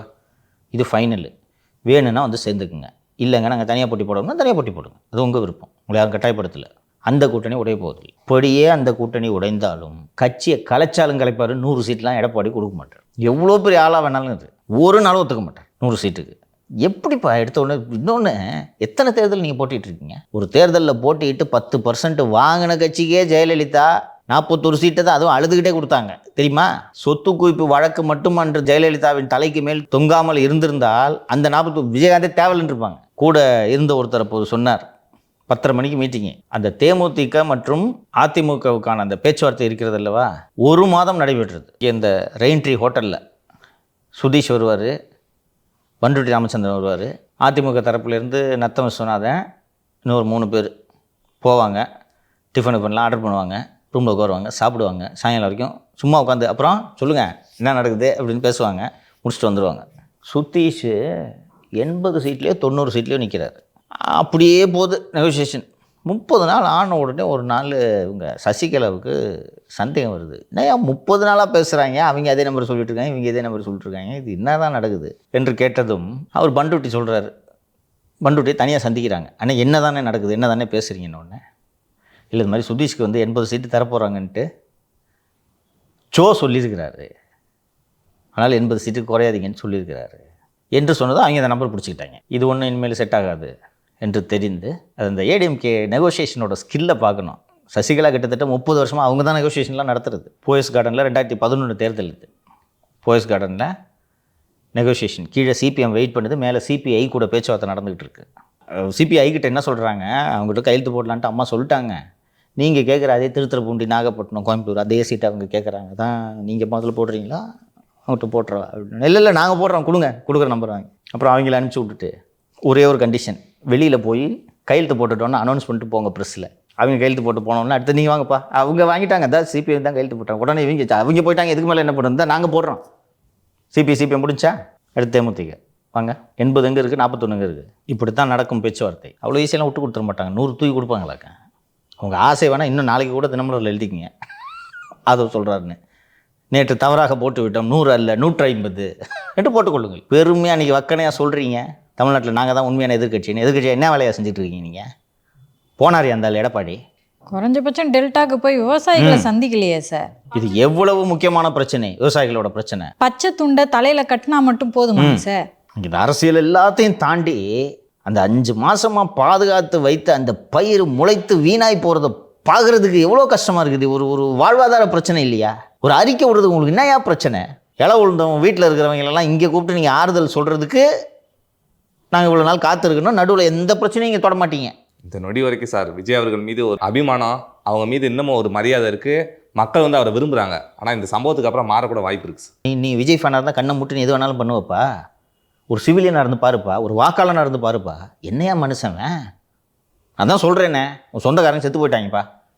நீ ஃபோன் பண்ணி இந்த மாதிரி சார் லீவ் கொடுக்க மாட்டார், ஷூட்டில் இருக்கேன், இங்கே தான் நான் ஆதம்பக்கத்தில் இருக்கேன், கொஞ்சம் வா துக்கம் விசாரிக்கணும்னு சொன்னேன். எப்படி பாருங்க, உன் ஆறுதல் வேணா ஒரு இலை வேணா வைடா ஃபோனுன்னு சொல்லுவாங்களா மாட்டாங்களா? இனிமேல் வீட்டு போய்ட்டு வந்துடாதுன்றவாங்க இல்லையா? காலம் முழுக்க விஜயின் அரசியல் வாழ்க்கையில் இது கரும்புள்ளியாக இருக்கத்தான் போகிறது. எப்படி இந்த முடிவுக்கு அவர் சம்மதித்தார் என்பது எனக்கு இதுவரை புரியவில்லை. They are poor people sir. Vijay வந்து அவங்கள எக்ஸ்ப்ளாய்ட் பண்ணுறாருன்னு அர்த்தம். அதான் பொருள். அதுக்கு நான் எனக்கு தெரிந்த தாவக நிர்வாகிகளிடம் சொல்லிவிட்டேன், இது தற்கொலைக்கு சமம், இதை செய்யாதீர்கள் என்று. நான் நம்பலை. என்ன சார் ஊடகங்கள் இப்படிலாம் செய்தி வருதுன்னா இல்லை உண்மை தான்றாங்க. உங்கள் இஷ்டம் சார். மண்டபம் கொடுக்கல, ஃபேமிலியை தூக்குறாங்க அப்படின்னா சண்டை போட ரெடி இல்லைன்னா எதுக்கு சார் அரசியலுக்கு வரீங்க? லோகேஷ் கனகராஜை கூப்பிடுங்க. என்ன படம் வந்துச்சு கடைசியாக? கூலி. கூலி பார்ட் 2 எடுப்பார், உங்களை வச்சு எடுங்க, கேட்டு போங்க. ஒரு பிரச்சனையும் இல்லை, உங்களை யாரும் கேட்க மாட்டாங்க. விவசாயிகள் பிரச்சனையோ வெள்ள பிரச்சனையோ எந்த பிரச்சனையை பற்றியும் உங்கள்கிட்ட கருத்து சொல்லுங்கன்னு கேட்க மாட்டாங்க. போங்க. கூலிக்கு வந்து ஃப்ரீடம் கொடுக்கலன்னு சொன்னார் சார் லோகேஷ். மேபி திரு விஜய் அவர்கள் ஃப்ரீடம் கொடுத்தா இதோட சூப்பரான படத்தை எடுப்பார். இது ஏற்றுக்கொள்ளவே முடியாதுப்பா, ஏற்றுக்கொள்ளவே முடியாது. விஜய் வளர வேண்டும், அவர் ஒரு அரசியல் சக்தியாக உருமாற வேண்டும், திமுக அழிந்த அந்த இடத்தில் விஜய் வளர வேண்டும் என்று நான் மனதார விரும்புகிறேன். எப்படி மனசு வருது புள்ளிய பறிப்பு எடுத்தோம் மெட்ராஸ்க்கு வர வச்சு ஆறுதல் சொல்கிறதுக்கு? எனக்கு தான் சார் இந்த வரைக்கும் புரியல. How can you agree to the suggestion? How can you discuss the suggestion? Sir ஆனால் டிடிவி சொல்லியிருக்காருங்க சார், விஜய் சொல்கிற மாதிரி டிஎம்கே வர்சஸ் டிவிகே தான் வருகின்ற 2026 தேர்தல் அப்படின்னு. நான் டிடிவி சில முறை சந்தித்திருக்கிறேன், பழகி இருக்கிறேன் அவரோட. ரொம்ப இன்டெலிஜென்ட்டான பொலிட்டிஷியன், எனக்கு பிடிக்கும் அவர். ஆத்திரத்தில் நிதானம் தவறக்கூடாது என்பதை திரு தினகரன் அவர்கள் புரிந்து கொள்ள வேண்டும் என்று நான் மனதார விரும்புகிறேன். எனக்கு உண்மையிலே டிடிவியை பிடிக்கும். எனக்கு ரொம்ப ஷார்ப்பான ஆள். அவரோட விருப்பம் வந்து தாவேக வர்சஸ் திமுக ஆக வேண்டும் என்பது அவரோட விருப்பம். அது நடக்குமா? திரு தினகரன் அவர்கள் அவரோட ஆப்ஷன்ஸ் கம்மி, சரியா? அவர் நான் எம்எல்ஏ அசம்பிளிக்குள்ளே போகணுன்ட்டு நான் விரும்புகிறேன். அவரோட அமமுகவும் நல்லா இருக்கணுன்ட்டு தான் நான் விரும்புகிறேன். ஒரு நல்ல பொலிட்டிஷியன். இன்றைக்கி இருக்கிற ஆப்ஷனில் எது பெஸ்ட் ஆப்ஷன் அப்படின்றத பார்த்து பொலிட்டிக்கலாக சர்வைவ் ஆகிறதுக்கான வேலையை திரு தினகரன் அவர்கள் செய்ய வேண்டுமே தவிர பழனிசாமியை பழிவாங்குவதை அடிப்படையாக வைத்து அவர் அரசியல் செய்தார் என்றால் காலம் அவரை ஒதுக்கி தள்ளும், அவரும் அம்பலமாகி விடுவார். இப்போ பாருங்கள், இவ்வளோ பெரிய கட்சி அதிமுக, அது பிக்சர்லேயே இல்லைன்ட்டு அவரோட விருப்பத்தை சொன்னால் அது உண்மையாகி விடுமா? கோபத்தில் அரசியல் முடிவுகளை எந்த முடிவுமே எடுக்கக்கூடாது, அரசியல் முடிவுகளை எடுக்கவே கூடாது. அது அவருக்கும் தெரியும். அதான் சார் இபிஎஸ் அவர்கள் வந்து துரோகம் பண்ணார், அவருக்கே அது தெரிஞ்சிருக்கும். இன்னொன்று தாவேக்க தொண்டர்கள்லாம் வந்துட்டு இபிஎஸ் அவர்களை முதலமைச்சரை ஏற்றுக்க மாட்டாங்க அப்படின்னு சொல்லியிருக்காரு. நீங்கள் விஜயை முதலமைச்சர் வேட்பாளராக வைத்து நீங்கள் தனியாக போட்டியிட்டு அவர்கள் வெற்றி பெறப் போகிறார்கள். அது அவர்கள் கட்சியோட பிரச்சனை. நீங்கள் ஏன் விஜய்க்காக பேசிக்கிட்டு இருக்கீங்கன்றது தான் நான் கேட்குறது. கூட்டணிக்கு போயிட்டேன்னா ரோட்டில் நின்றுக்கிட்டே யார்கிட்ட போய் கேட்பேன் நான். அதுக்காக நீங்கள் விரும்பினதை பேசினா அது உண்மையாயிடுமா, யதார்த்தமாயிடுமா? யதார்த்தத்துக்கு புறம்பாக அல்லவா அது இருக்கிறது. ஏற்றுக்க மாட்டாங்க தான் தாவேக்க தொண்டர்கள். அது அவர்களது பிரச்சனை. நீங்கள் பழனிசாமியை ஏற்றுக்க மாட்டீங்கன்றதான் உங்களோட பிரச்சனை. அதுக்காக அவரும் ஏற்றுக்க மாட்டான்னு சேர்த்துக்கிறீங்க கூட்டணிக்கு. ஸோ ஒரு யோசித்த ஒரு ஒரு ஒரு ப்ராக்டிக்கலான டிசிஷனை திரு தினகரன் அவர்கள் எடுக்க வேண்டும் என்பதைத்தான் சொல்லிக்கொள்ள விரும்புகிறேன். சரி சார், இந்த அரசியல் பல நிகழ்வுகளை பேசினா தொடர்ந்து நாளை பேசுவோம் சார். நன்றி நன்றி சார். சார். நன்றி.